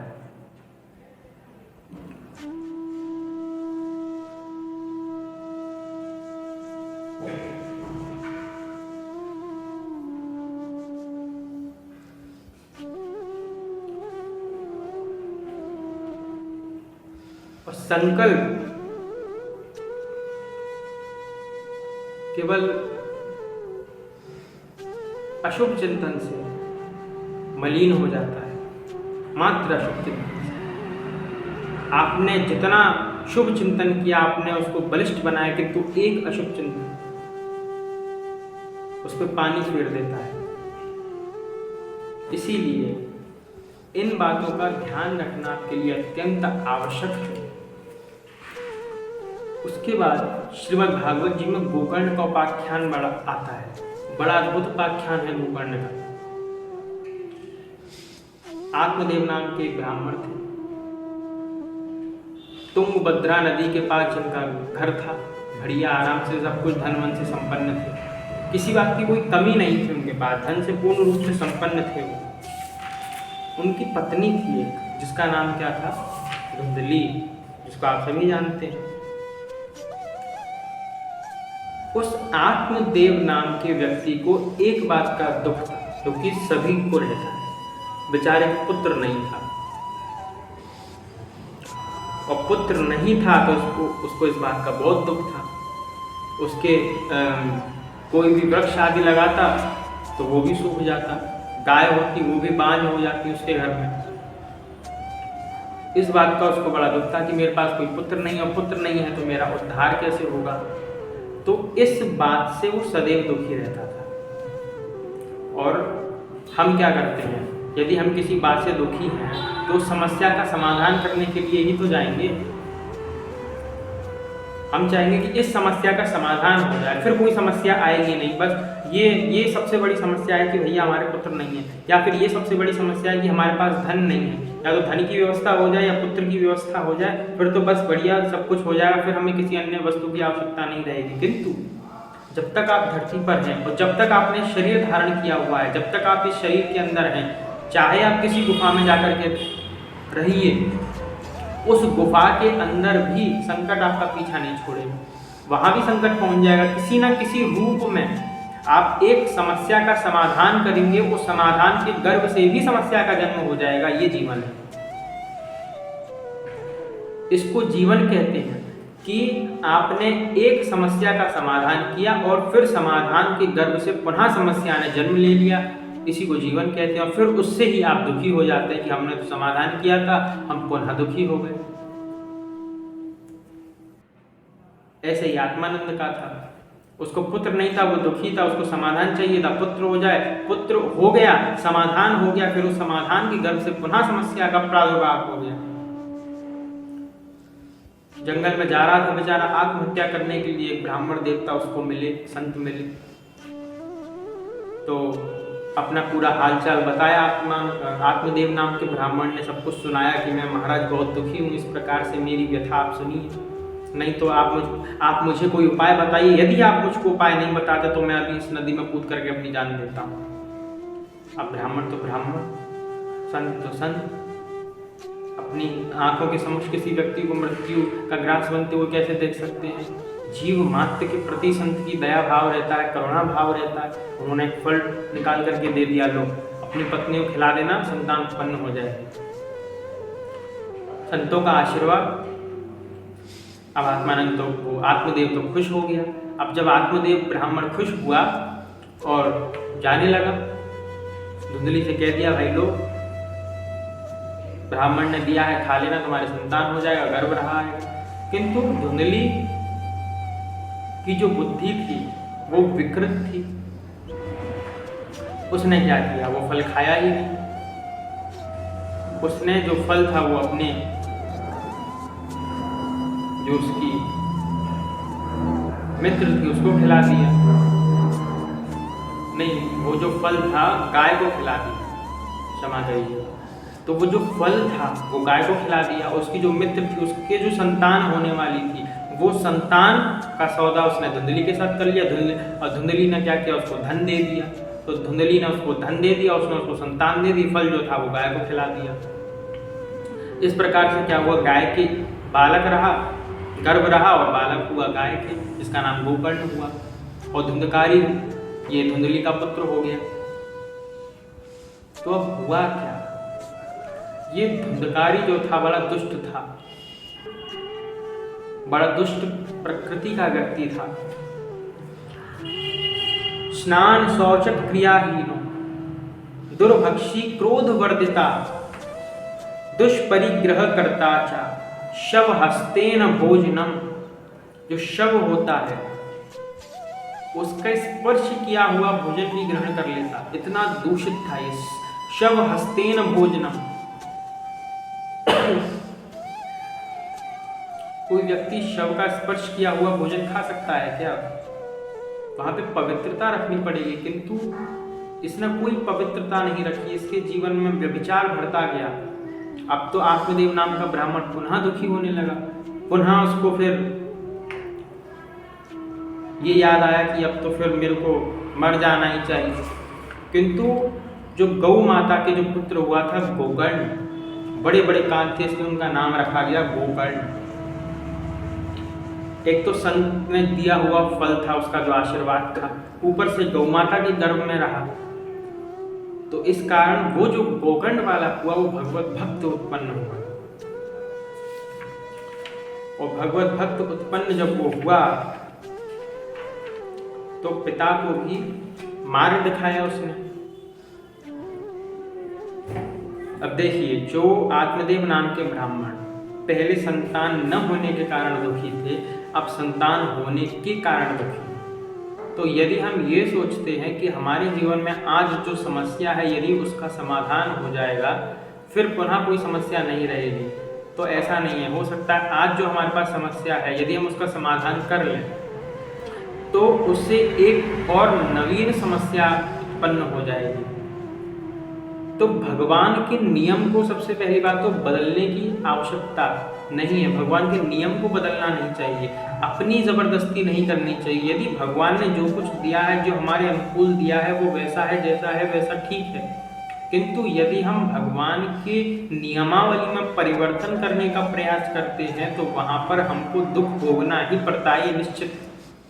क्योंकि कोई कारण होगा जिसके कारण उसको पुत्र नहीं था, उसके पिछले जन्म का प्रारब्ध ऐसा था जिसके कारण उसको पुत्र नहीं था। और संत देव ने देख करके बताया था कि तुम्हारा प्रारब्ध ऐसा है, मैं देख रहा हूँ अगले 7 जन्मों तक तुम्हारा कोई पुत्र और होने वाला नहीं है।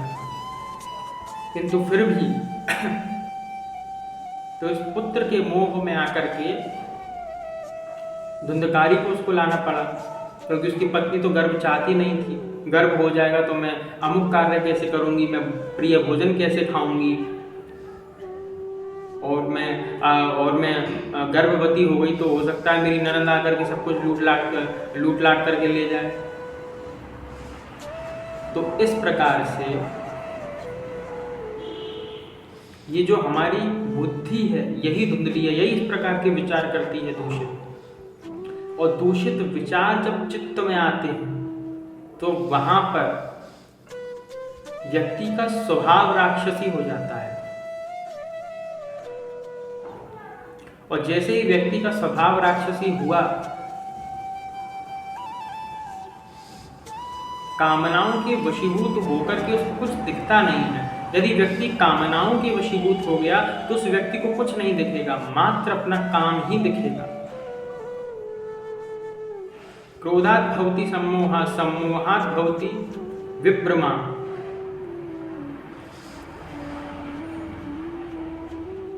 क्रोध से जो है वो सम्मोहन उत्पन्न होता है, व्यक्ति मोह में पड़ जाता है। और मोह से क्या होता है, व्यक्ति की बुद्धि के सोचने समझने की क्षमता विलुप्त हो जाती है।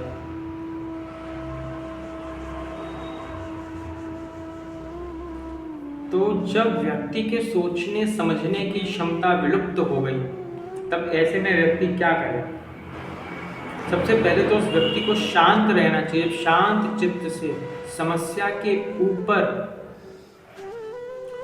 देखेगा, समस्या का दृष्टा बनेगा, उसको भोगने वाला नहीं बनेगा। ये ध्यान रखे कि वो भोगी नहीं है, वो दृष्टा है उस समस्या का। और जब दृष्टा बनेगा तो उसको समाधान भी प्राप्त हो जाएगा। यहाँ पे जब आत्मदेव ब्राह्मण ने कहा कि अब तो मेरी मृत्यु की इच्छा है, अब मैं मरने के लिए जा रहा हूँ, गोकर्ण ने उनको उपदेश किया, जिसको गोकर्ण गीता कहते हैं। गोकर्ण जी ने उपदेश किया अपने पिताजी को। क्या कहा? देह अस्ति मासरुधिरे भीमतिं त्यजत्वम् जाया सुतादिषु सदा ममतां विमुच्य पश्यानिशं जगदिदं क्षणभङ्गनिष्ठम् वैराग्यरागरसिको भव भक्तिनिष्ठा धर्मं भजस्व सततं त्यज लोकधर्मान् सेवस्व साधु पुरुषान् जहि कामतृष्णाम् अन्यस्यै दोषगुणचिन्तनं नाशु मुक्त्वा सेवा कथा रसमहो नितरां पिबत्वम्। इस प्रकार से गोकर्ण ने गीता का उपदेश किया, गोकर्ण गीता का, कि ये जो हमारा शरीर है पिताजी, ये तो देह अस्थि मांस रुधिर इन सब से बना हुआ है, तो इस शरीर को आप क्या देखते हैं? यहाँ पे गोकर्ण जी कह रहे हैं कि स्त्री को पुत्र आदि को कभी अपना न माने, क्योंकि स्त्री के मोह में, पुत्र के मोह में सदैव व्यक्ति अपने मोक्ष से वंचित हो जाता है। जो कर्तव्य मिला है उसका पालन अवश्य करे, किंतु उनके प्रति मोह ना रखे, उनके प्रति आकर्षक भाव ना रखे, उनके प्रति अंधा ना हो जाए, ऐसा गोकर्ण महाराज उपदेश करते हैं। संसरति इति संसार, जो सरकता चले वो संसार है। और ये संसार क्या है? संसरति इति संसार, इस सरकता चल रहा है, क्योंकि जो संसार है वो मिश्रण से बनता है। सत्व रज तम, ये तीन गुणों के सम्मिश्रण से बना हुआ है, इसलिए इसको संसार कहते हैं। यहाँ पे कभी आपके ऊपर सत्व गुण हावी होगा, कभी रजोगुण हावी होगा, तो कभी आपके ऊपर तमोगुण हावी होगा। ये तीनों गुण आपके ऊपर हावी होते रहेंगे। और ये तीनों गुण जब आप पर हावी होते हैं, जैसे प्राकृत काम होता है, प्राकृत काम में व्यक्ति फंस जाता है, ये त्रिगुणात्मक होता है। प्राकृत काम सत्व रज और तम को बटोरे हुए होता है, किंतु जो अप्राकृत काम होता है वो त्रिगुणातीत होता है, इन सबसे परे होता है। तो जो रासलीला भगवान कृष्ण की होती है वो भी त्रिगुणातीत है।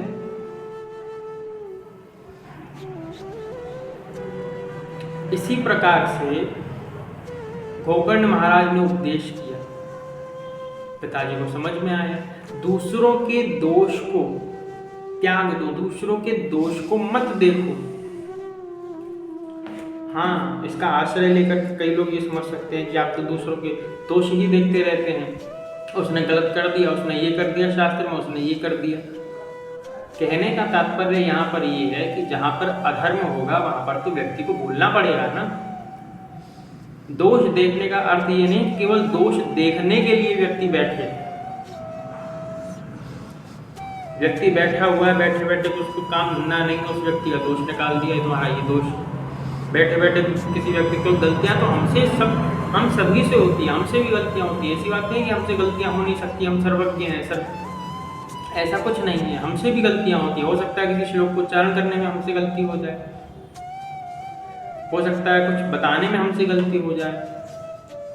तो ऐसा नहीं कि गलतियां नहीं हो सकती, गलतियां किसी से भी हो सकती हैं, किंतु बात यहाँ पर है अपनी उन गलतियों को स्वीकार करके सुधार लेने की, कि हम वहाँ पर वो जो श्लोक है हमसे गलत उच्चारण हो गया, वहाँ पे वो शास्त्र विरुद्ध बात हमसे निकल गई, तो वहाँ पे उस बात को हम स्वीकार करें, स्वीकार करके फिर उस जो गलती हमसे हुई उसको पुनः ठीक कर लें।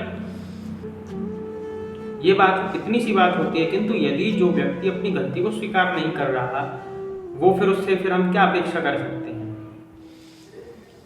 और जो व्यक्ति बैठा ही है केवल इसके तो आज दोष देख कर रहूंगा, इसमें क्या दोष है, आज इसके दोष निकाल करके मानूंगा, ऐसा व्यक्ति तामसी बुद्धि का। मैं कभी दोष निकालता नहीं हूँ।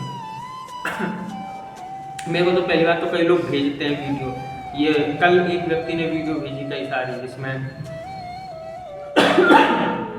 कोई कथावाचिका थी जो मंगलाचरण के श्रीमद् भागवत के श्लोक का गलत उच्चारण कर रही थी, जन्मादस्य श्लोक का कुछ उच्चारण उन्होंने किया होगा, तो उन्होंने कहा कि आप इसको सही करके बता दीजिएगा इसका शुद्ध उच्चारण क्या है। तो वो लोग मेरे पास वीडियो भेजते रहते हैं, मैं उनसे कहता हूँ भाई देखो जो हमको दिखेगा वो हम करेंगे, और किया भी है, किंतु ये सब नहीं करते ना, ऐसे किसी में दोष नहीं निकालते फिरते। अब जो एकदम दिख जाता है उसमें तो फिर दिख ही जाता है, उसका तो विरोध करते हैं। जिसमें एकदम दिख गया, हाँ स्पष्ट रूप से दिखाई दे रहा है कि इस व्यक्ति में दोष है, उसमें अंदर जाकर के पूरा उसका दोष नहीं निकाल देते। हाँ ऊपर से दिख रहा था कि श्लोक का उच्चारण जो है वो अशुद्ध है, गलत कर दिया है, और जन्मादस्य वाला जो श्लोक है वो है भी मुश्किल, वो है भी टफ। कई सारे लोगों का जो है उच्चारण उसमें अशुद्ध हो जाता है, गलत हो जाता है। उस एक श्लोक के उच्चारण से पता चल जाता है व्यक्ति कितनी पानी में। उस श्लोक का उच्चारण इस प्रकार है, जन्मादस्य यतोन्वयादितरत चार्थेष्वभिज्ञ स्वराट तेने ब्रह्म हृदय आदि कवये मोहयन्ति यत् सूरया तेजो वारी मृदाम यथा विनिमयो यत्र त्रिसर्गो मृषा धाम्ना स्वेन सदा निरस्तकुहकं सत्यं परं धीमहि। जन्मादस्य यतोन्वयादितरतश्चार्थेष्वभिज्ञैः स्वराट् तेने ब्रह्म हृदय आदि कवये मुह्यन्ति यत् सूरया तेजो वारी मृदां यथा विनिमयो यत्र त्रिसर्गो मृषा धाम्ना स्वेन सदा निरस्तकुहकं सत्यं परं धीमहि। इस प्रकार से श्लोक का उच्चारण है। उसको जन्मादस्य को वे लोग जन्म आदास्य अदस्य उसमें गलत उच्चारण कर देते हैं, त्रुटि कर देते हैं। जन्मादस्य यतोन्वयादितरतश्चार्थेष्वभिज्ञैः स्वराट्, इस प्रकार से इसका उच्चारण होता है। हाँ जिस व्यक्ति ने अध्ययन किया होगा परंपरा से उसको ज्ञात है कि उसका उच्चारण किस प्रकार से करना है। तो यहाँ पे दोष गुण, यहाँ पे बोला गया है कि अन्य यस्यै दोष गुण चिंतनम आशु मुक्त्वा, माने कि अन्य के दोष गुणों का चिंतन ना करें, उससे मुक्त रहे, उससे मुक्त हो जाए। अन्य के दोष गुण का चिंतन करने वाला व्यक्ति जो है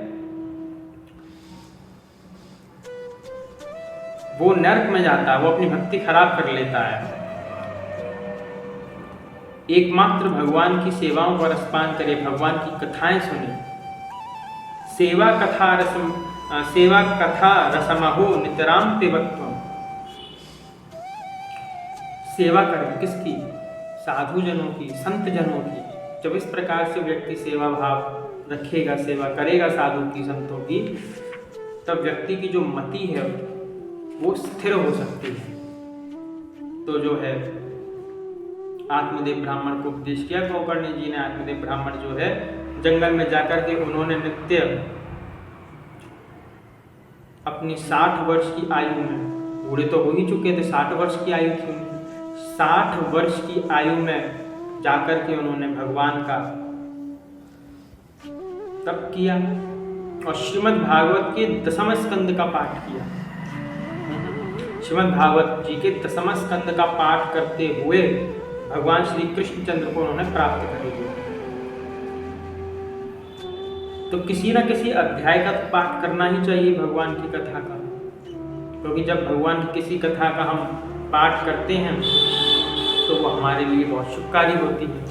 तो आगे क्या हुआ धुंधकारी का? आगे वो इतना व्यभिचारी हो गया कि वेश्याओं को घर में लेकर के आ गया, अपनी माता को भी मारने पीटने लगा। माता ने कुएं में जाकर के अपनी जान दे दी, आत्महत्या कर ली। उसके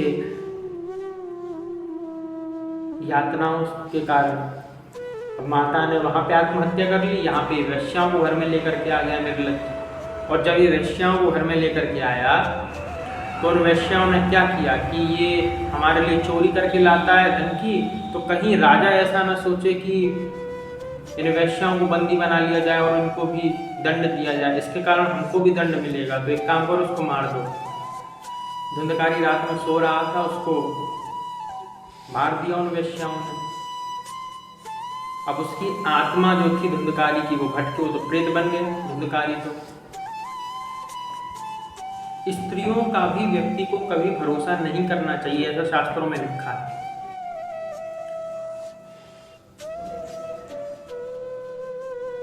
तो उन स्त्रियों के कारण धुंधकारी प्रेत बन गया। अब जब धुंधकारी प्रेत बन गया तो क्या हुआ, नए नए रूप धारण करने लगा। कभी इंद्र बन जाता, कभी गधा बन जाता, कभी घोड़ा बन जाता, कभी स्वर्ग का देवता बन जाता। इस प्रकार से नित्य रूप धारण करने लगा, उसमें रहने लगा उस घर में। अब गोकर्ण जी आए यात्रा करके। गोकर्ण जी ने देखा कि यहाँ पे कुछ तो बात है, यहाँ पे कुछ आवाज सुनाई दे रही है। गोकर्ण जी ने अभिमंत्रित करके जल छिड़का, कौन है? पता चली वहां पे धुंधकारी है उनका। उसने कहा मैं तुम्हारा भाई धुंधकारी हूँ। गोकर्ण जी ने कहा मैंने तो तुम्हारा श्राद्ध कर दिया था, गया जी में जाकर के पिंडदान करके आया हूँ, फिर तुम्हारी मुक्ति कैसे नहीं हुई? बोले ऐसे 100 पिंडदान भी कर दोगे तब भी मुक्ति नहीं होगी। बहुत उच्च लेवल का, बहुत हाई लेवल का आतंकवादी है ना ये।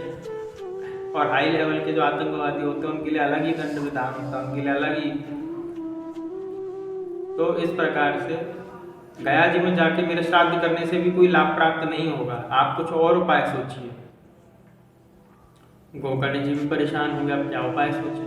किसी ने बताया सूर्य देव का तप कीजिए, क्योंकि सूर्य देव सगल विश्व को देखते रहते हैं, उनको सब ज्ञान है किस प्रकार से इसकी मुक्ति हो सकती है। गोकर्ण जी ने सूर्य देव का तप किया, सूर्य देव प्रकट हुए। सूर्य देव ने कहा कि श्रीमद् भागवत की कथा करो। गोकर्ण जी ने श्रीमद् भागवत की कथा की। वहां पे धुंधकारी एक बांस के डंडे में आकर के विराजित हो गया। और गोकर्ण महाराज जी ने जो कथा सुनाई श्रीमद् भागवत की, बड़े ध्यान पूर्वक धुंधकारी ने उस कथा को सुना। 7 गांठों वाला जो बांस का डंडा था उसमें आकर के जो धुंधकारी वायु के रूप में विराजित हुआ। 7 दिन तक नित्य उसने कथा सुनी। पहले दिन की कथा सुनने से पहले दिन की जो उसकी गांठ थी वो टूट गई। ऐसे ही 7 दिन तक लगातार 7 गांठें टूटी। ये 7 गांठें क्या है? ये हमारे हृदय की ग्रंथियां हैं। ये 7 गांठें जो है वो हमारे जीवन में भी होती हैं। क्रोध की, लोभ की, मोह की, आसक्ति की, ये सब जो गांठें हैं ये किससे टूटेंगी? श्रीमद् भागवत रूपी शास्त्र से। तो ऐसे ही उसने जब चिंतन किया, मनन किया कथा का, तो उसकी गांठें खुल गई और वैकुंठ की प्राप्ति हुई। वैकुंठ से विमान आया, वैकुंठ से विमान आया और उसका उद्धार हो गया। वहां पे सभी लोग और भी विराजित थे, किसी के लिए विमान नहीं आया, केवल धुंधकारी के लिए विमान आया। गोकर्ण जी ने कहा कि भाई इन्होंने भी बड़े प्रेम से कथा सुनी है, इन सब के लिए विमान क्यों नहीं आया? तब उन्होंने कहा कि इन लोगों ने धुंधकारी जैसा चिंतन नहीं किया, कथा तो आपने बराबर सुनाई किंतु इसके जैसा चिंतन किसी ने नहीं किया। तब गोकर्ण महाराज ने पुनः कथा की, तब सभी के लिए विमान आया और सभी वैकुंठ में गए। ये कथा उद्धार करती है। इस प्रकार से जो है कथा सभी का उद्धार करती है। और यदि कोई व्यक्ति इस कथा का तिरस्कार करता है मनुष्य जन्म लेकर के, तो जो गाली देते हैं सुखदेव जी महाराज उसको, वो तो फिर उसको झेल ही नहीं पाएगा।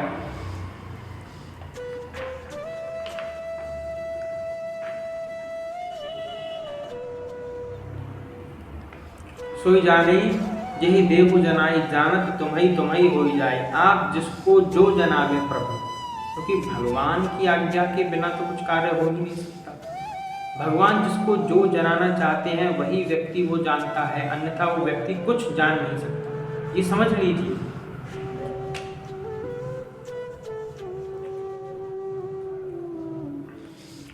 कठोपनिषद में एक बहुत अच्छी बात आई है।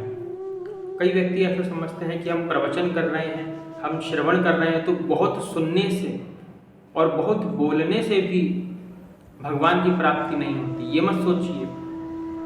नायम आत्मा प्रवचनेन, माने कि बहुत प्रवचन करने से भी ब्रह्म तत्व का साक्षात्कार नहीं होता। नायम आत्मा प्रवचनेन लभ्यो न मेधया न बहुना श्रुतेन, बहुत श्रवण करने से भी ब्रह्मात्म तत्व का साक्षात्कार नहीं होता। ऐसा भी मत समझो।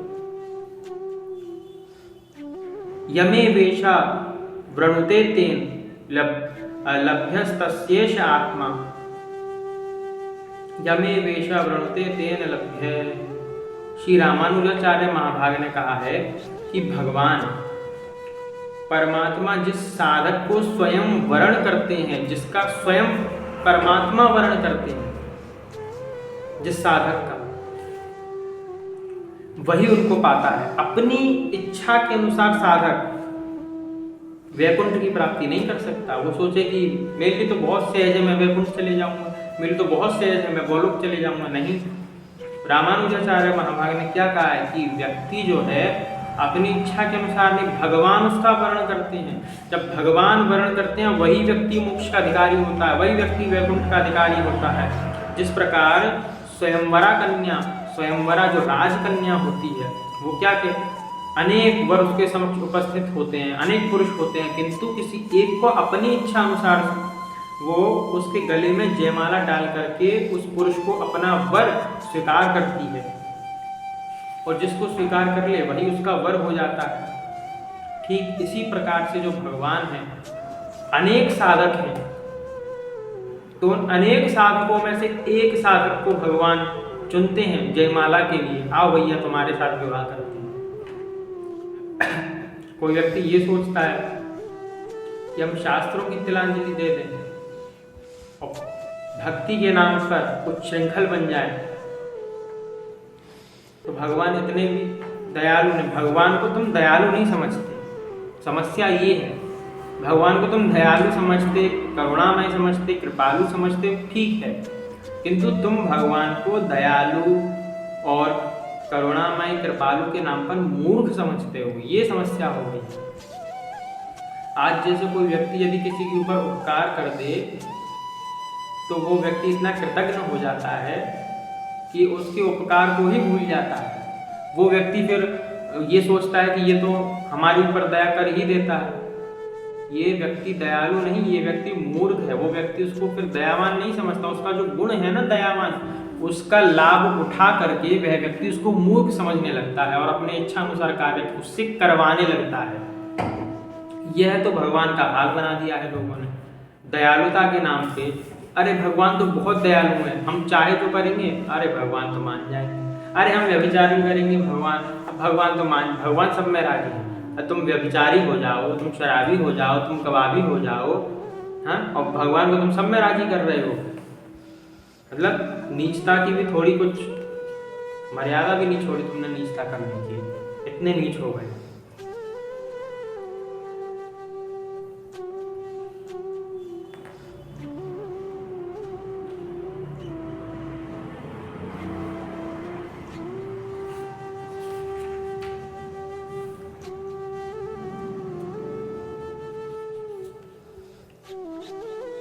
एक ज्योतिर्अभुद्विधा राधा माधव रूपकम, जो एक ही ज्योति है जो राधा माधव के रूप में व्याप्त है।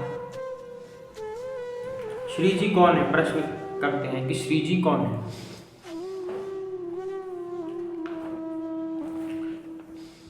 तो कौन है श्री जी? श्रयते हरिम यसा श्री ही, जो भगवान की सेवा करे वह श्री तत्व है। श्रीयते सर्वगुण यासा श्रीहि, श्रीयते सर्वगुणेर यासा श्रीहि, अनंत कल्याण गुणगण की आराधना करते हैं उनका नाम श्री है। श्रीयते सर्व जगत भी स्थावरे जंगमिश्चा यथा श्री, जो स्थावर जंगम जिसका सहारा पकड़ते हैं वह श्री है। जितने स्थावर प्राणी हैं, जितने जंगम प्राणी हैं, उन सभी का एकमात्र जो सहारा है वो श्री है, उनको श्री कहते हैं। अच्छा, एक और भाव आया है, श्रीयते श्री कृष्णोपि हरिणाम हरिणाम अपि यथा श्री ही, श्री हरि स्वयं ही जिसकी आराधना करते हैं वह श्री है। भगवान स्वयं श्री की आराधना करते हैं वह श्री है। शृणोति भक्तानाम दुख गाता श्रुत्वा न भगवंतम श्रावयति इति श्री है। जो भक्तों की दुख गाथा को सुनती है, हम अपनी दुख गाथा जाकर के किसको सुनाएंगे? श्री जी को। तो जो भक्तों की दुख की गाथा को सुनती है वो श्री है। शृणोति भक्तानां दुख गाथा श्रुत्वा च भगवंतं श्रावयति इति श्री ही। और हम श्री को अपनी दुख की गाथा सुनाते हैं, वो श्री क्या करती है, श्री भगवान को हमारे दुख की गाथा सुनाती है, प्रार्थना करती है प्रभु आपका बालक है, इसको मुक्त कर दीजिए। शरणाति भक्तानां दोषान हीनस्ति इति श्री ही। भगवत प्राप्ति में जो बोधक दोष है उनका जो समूल उन्मूलन कर देती है वह श्री है। श्रीणाति परिपक्वान करोति शुभ गुणान इति श्री ही। श्रींच पाके विवेक वैराग्य आदि गुण गणों का जो परिपक्व कर देती है वे श्री। इसलिए भगवत प्राप्ति, भगवत शरणागति ये बहुत ऊंची चीज है, बहुत ऊंची चीज है। भगवान ने गीता में भी कहा है, सर्वधर्मान परित्यज्य मामेकं शरणं व्रज अहम त्वाम सर्व पापेभ्यो मोक्षयिष्यामि मा शुचा। तुम सभी धर्मों का त्याग कर एक मेरी शरण में आ जाओ, मुझ सर्वात्मा ईश्वर की शरण में आओ, मैं तुम्हें सभी पापों से मुक्त कर दूंगा। माम एकम शरणं व्रज। माम एकम, अनेक नहीं, एक ही। वो कौन है? केवल भगवान है, उन्हीं की शरण में जाओ।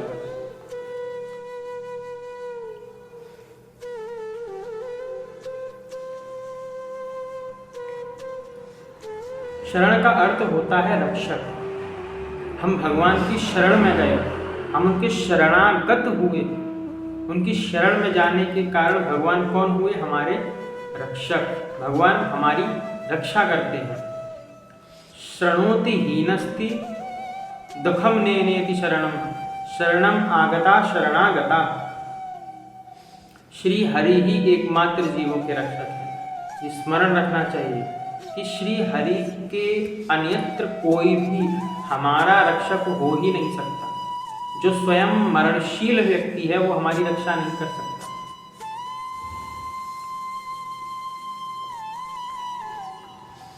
श्री वाल्मीकि रामायण में आया है, भवंतम सर्वभूतानां शरण्यं शरणं गता परित्यक्त्वा मया लंका मित्राणि चाधनानि च। रहे राम भद्र, आप समस्त प्राणियों को शरण देने वाले हैं। भगवान श्री राम क्या कहते हैं? आय शरण तजहु नहीं ताहु, कोटि विप्र बद लागई जाऊं। भले ही उसने कोटि विप्र का वध भी किया हो तब भी आय शरण तजहु नहीं ताहु। यदि उस व्यक्ति ने मेरी शरण ग्रहण कर ली फिर पुनः मैं उसको अपनी शरण से कभी निष्कासित नहीं करता, कभी नहीं निकालता उसको सदैव अपनी शरण में ही ले लेता हूँ। अपने सभी मित्र धन लंकापुरी को छोड़कर आया हूँ। कौन आया? विभीषण आया। सर्व परित्याग पूर्वक सर्वात्मना सर्वभावेन मनसा वाचा कर्मणा। और भगवत प्राप्ति, भगवत शरणागति बड़ी ऊंची बात है। इससे तत्क्षण कल्याण होता है, देरी की कोई बात ही नहीं है।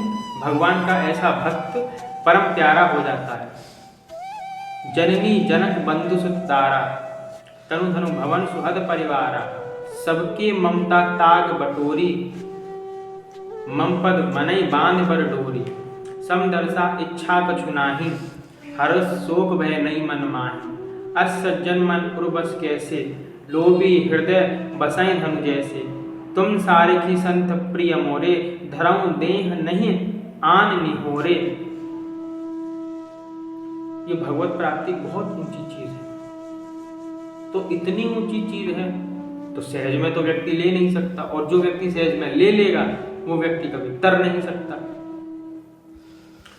अकारण करुणालय वरुणालय भगवान श्री कृष्णचंद्र है, तो उनकी अकारण करुणालय वरुणालयता को उनकी सेवा करके, उनकी आज्ञा का पालन करके और शास्त्रों की आज्ञा का पालन करके सदैव स्वयं को बंधन में रखना चाहिए। स्वयं सदैव को परतंत्र रहना चाहिए अपने इष्ट के। ये स्त्री तत्व क्या है? ये पुरुष तत्व क्या है? स्त्री ही पारतंत्र्य है और पुरुष ही स्वातंत्र्य है। यानी कि पुरुष का अर्थ स्वतंत्र में और स्त्री का अर्थ परतंत्र में। स्त्री परतंत्र होती है, पुरुष स्वतंत्र होता है, किंतु स्वतंत्र तो एकमात्र यदि देखा जाए तो परमात्मा है। परमात्मा के अन्यत्र और कोई स्वतंत्र हो ही नहीं सकता, और ना है तो इसका अर्थ क्या हुआ इसलिए हम कहते हैं कि हम सभी जो है वो स्त्री हैं, इसलिए हम कहते हैं कि हम सभी जो है वो गोपी हैं, इसलिए हम ये कहते हैं कि अन्यत्र कोई पुरुष है ही नहीं। इसलिए जब मीराबाई जी वृंदावन में गई किसी संत के दर्शन करने के लिए, तो उन संत ने कहा, उन संत जी के चेला ने कहा कि वो हमारे महाराज जी किसी स्त्री से नहीं मिलते। तो मीराबाई का बड़ा सुंदर उत्तर उनको प्राप्त हुआ कि अपने महाराज जी से जाकर के कहना कि मैं तो यह सोच करके आई थी कि वृंदावन में केवल एकमात्र जो पुरुष है वो केवल बांके बिहारी हैं, अन्य तो सब स्त्री हैं। इस भाव को सुनकर के उन संत का हृदय गदगद हो गया और मीराबाई से मिलने के लिए दौड़ पड़े। तो इसका अर्थ क्या हुआ? माने कि हम सभी जो हैं वो कौन है? हम गोपी, हम सभी स्त्री हैं। और स्त्री कौन होती है? स्त्री सदैव अपने पति के परतंत्र होती है। तो हम सभी कौन हैं? स्त्री हैं।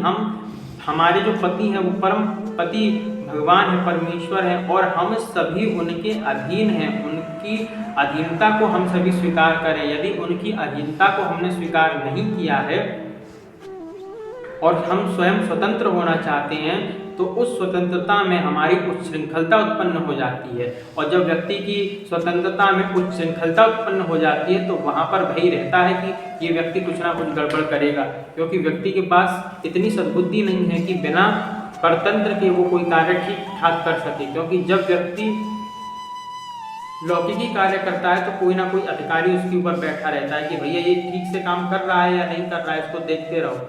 ढोल गवार शूद्र पशु नारी सकल ताड़ना के अधिकारी, बता दिया ना, सकल ताड़ना के अधिकारी। माने कि हर लौकिकी कार्य में भी हर एक व्यक्ति के ऊपर बैठा हुआ होता है, देखता रहता है कि ये व्यक्ति कार्य ठीक से संचालन कर रहा है या नहीं कर रहा है, उसकी भी ताड़न करता रहता है समय समय पर, जिससे कि वो व्यक्ति कार्य का संचालन ठीक प्रकार से कर सके। यदि वो व्यक्ति कार्य का संचालन ठीक प्रकार से नहीं करता तो फिर उसको ताड़ना दी जाती है।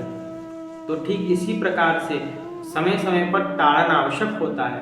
और हमारा ताड़न क्या है? हमारा ताड़न शास्त्र से है, हमारा ताड़न गुरु से है, हमारा ताड़न इष्ट से है। तो इन तीनों का भय हमारे जीवन में उपस्थित होना चाहिए।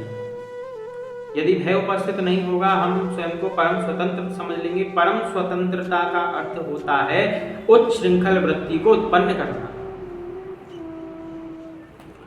जो आज स्वतंत्रता के नाम पर बोला जा रहा है कि हमको स्वतंत्र होना है, हमको ये होना है, तो वो स्वतंत्रता किससे मांग रहे हैं? आप सोचिए कि स्वतंत्रता क्या है।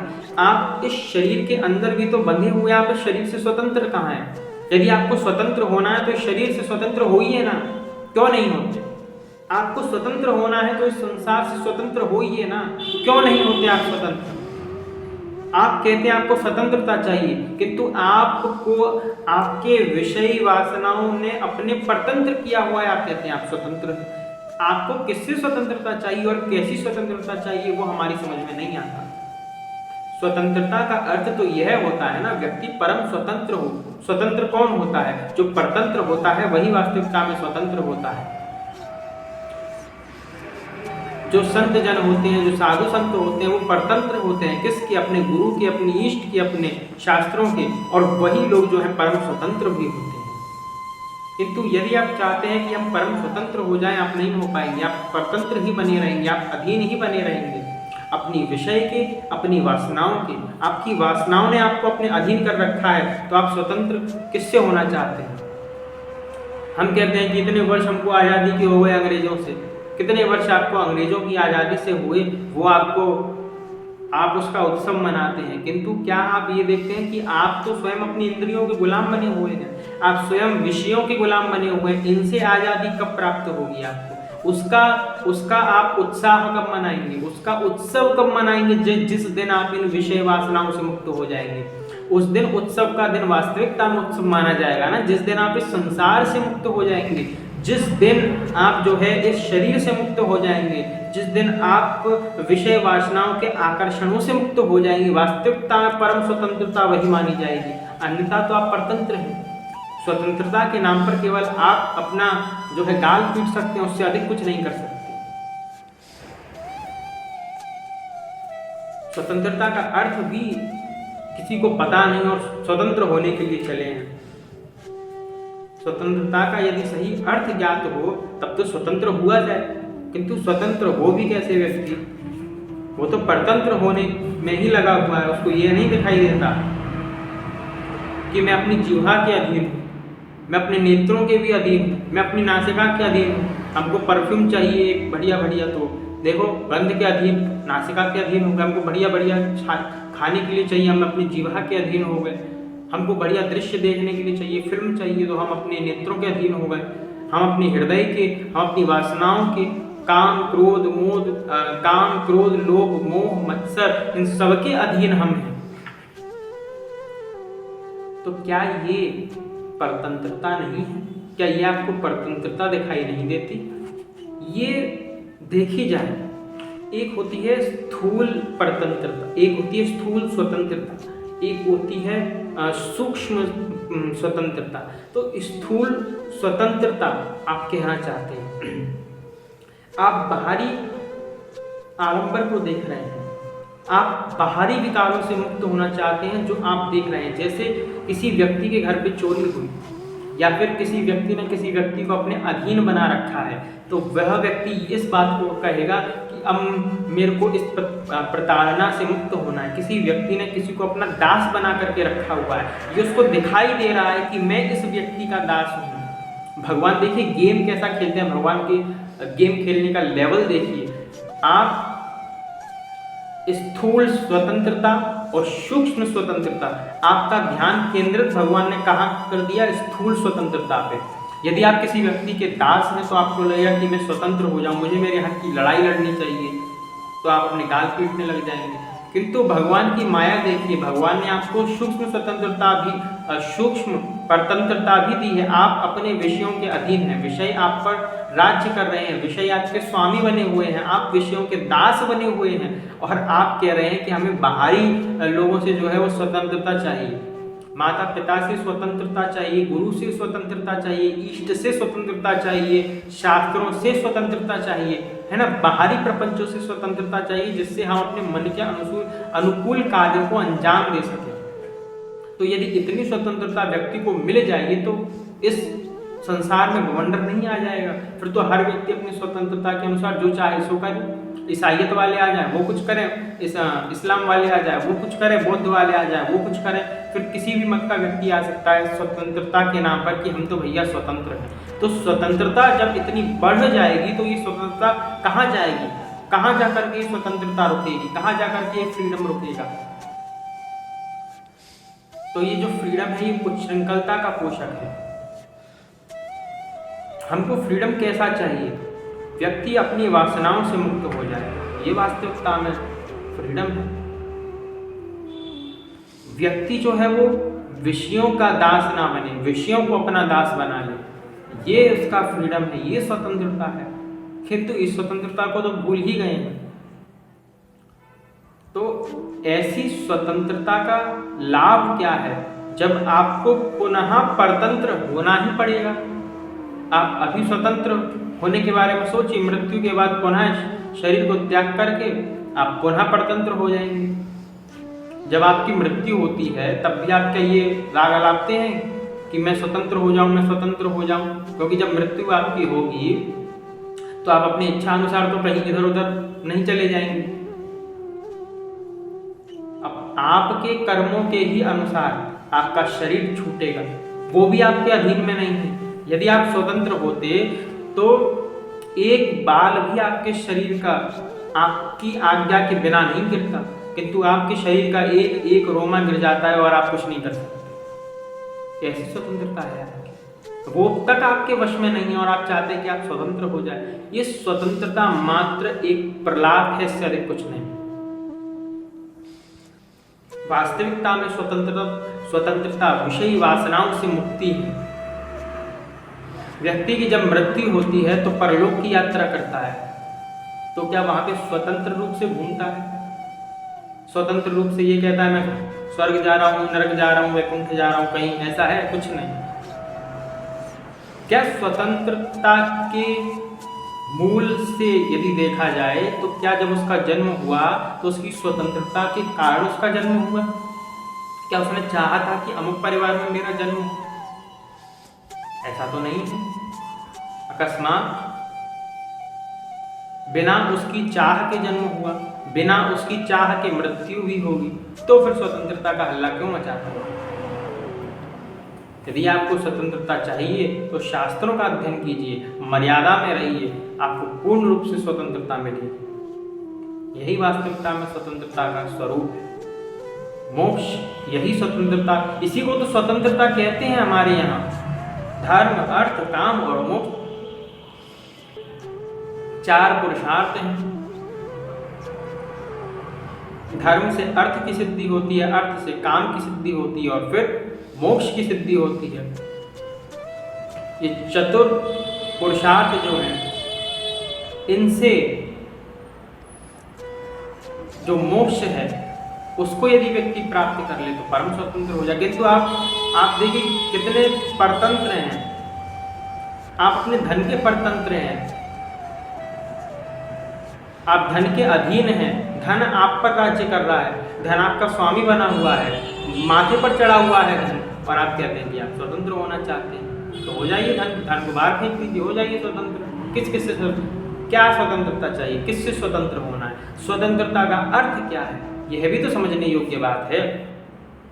इस देह से मुक्त होइए, क्योंकि जब व्यक्ति को बुढ़ापा आकर के घेर लेता है तो उसमें नाना प्रकार के रोग उत्पन्न हो जाते हैं, व्यक्ति को अत्यंत कष्ट होता है, और जब उस व्यक्ति को कष्ट होता है तो वो व्यक्ति क्या कर सकता है, तड़पने के अलावा। ऐसे में व्यक्ति का सहारा कौन, एकमात्र ईश्वर। फिर भी हमको बुढ़ापे में भी तो परतंत्र होना पड़ता है, फिर कौन सी स्वतंत्रता मांग रहे हो। जब बुढ़ापा आता है तो फिर भी एक लाठी के परतंत्र हो जाते हो, फिर नहीं कहते कि हम इस लाठी को फेंक देंगे, फिर नहीं कहते कि हमको स्वतंत्रता चाहिए। तो स्वतंत्रता को समझो, आखिर स्वतंत्रता है क्या। स्वतंत्रता मेरी दृष्टि में मोक्ष है। यदि व्यक्ति ने मोक्ष प्राप्त कर लिया तो वही उसके लिए परम स्वतंत्रता है, वही उसके लिए फ्रीडम है, क्योंकि उसने शरीर पर विजय प्राप्त कर ली, इस भवसागर से वो पार हो गया, संसार पर विजय प्राप्त कर ली और मोक्ष का अधिकारी हुआ, वही वास्तविकता में स्वतंत्र है। पुनः इसको इस नरक में नहीं आना, गर्भ में नहीं आना, गर्भ में जो यातनाएं झेलनी पड़ती हैं, फिर संसार में आता है, संसार में नाना प्रकार की यातनाएं झेलनी पड़ती। योग वशिष्ठ में तो भगवान श्री राम ने बचपन की निंदा की, युवा अवस्था की निंदा की है, बुढ़ापे की निंदा की है। बचपन में व्यक्ति बेचारा छोटा बालक होता है, शिशु के रूप में होता है, कुछ भूल नहीं पाता, भूख लगी है, प्यास लगी है, उसको खटमल काटते रहते हैं। जब युवा अवस्था आती है तो व्यक्ति का मन स्त्रियों के प्रति आकर्षित हो जाता है। इस प्रकार से भगवान श्री राम योगा वशिष्ठ में बोलते हैं। भगवान श्री राम को संन्यास हो जाता है कि मैं तो संन्यास लेने के लिए जाऊंगा, तीर्थ यात्रा करके आते हैं, एकांत में चुपचाप शांत बैठ जाते हैं। उनके सेवक जाकर के महाराज दशरथ को कहते हैं कि जब से प्रभु श्री राम यात्रा करके लौटे हैं तीर्थों की, तब से एकांत में रहना पसंद करते हैं। भगवान श्री राम को बुलाते हैं उनके गुरुदेव, तब भगवान श्री राम उनको बताते हैं कि मैं बाल्यकाल की निंदा करते हैं, उसमें युवा अवस्था की, फिर उसमें बुढ़ापे की, उसमें एक एक अवस्था की निंदा करते हैं कि इस अवस्था में ये होता है, और ऐसा होने से व्यक्ति जो है बंध जाता है। युवा अवस्था में देखिए व्यक्ति कितना मोह में पड़ जाता है, आकर्षित होने लगता है। तो जब व्यक्ति मोह में पड़ जाता है और आकर्षित होने लगता है, तब उसके लिए क्या ये परतंत्रता नहीं है? अब क्या वो ये कहना चाहेगा कि मैं स्वतंत्र होना चाहता हूँ? नहीं, वो तो इसमें बंधना चाहता है। व्यक्ति मोह से बंधना चाहता है, व्यक्ति क्रोध में बंधा हुआ है, क्रोध से मुक्त नहीं होना, लोभ से मुक्त नहीं होना, मोह से मुक्त नहीं होना, शरीर से मुक्त नहीं हो रहा, शरीर के बंधनों से मुक्त नहीं होना।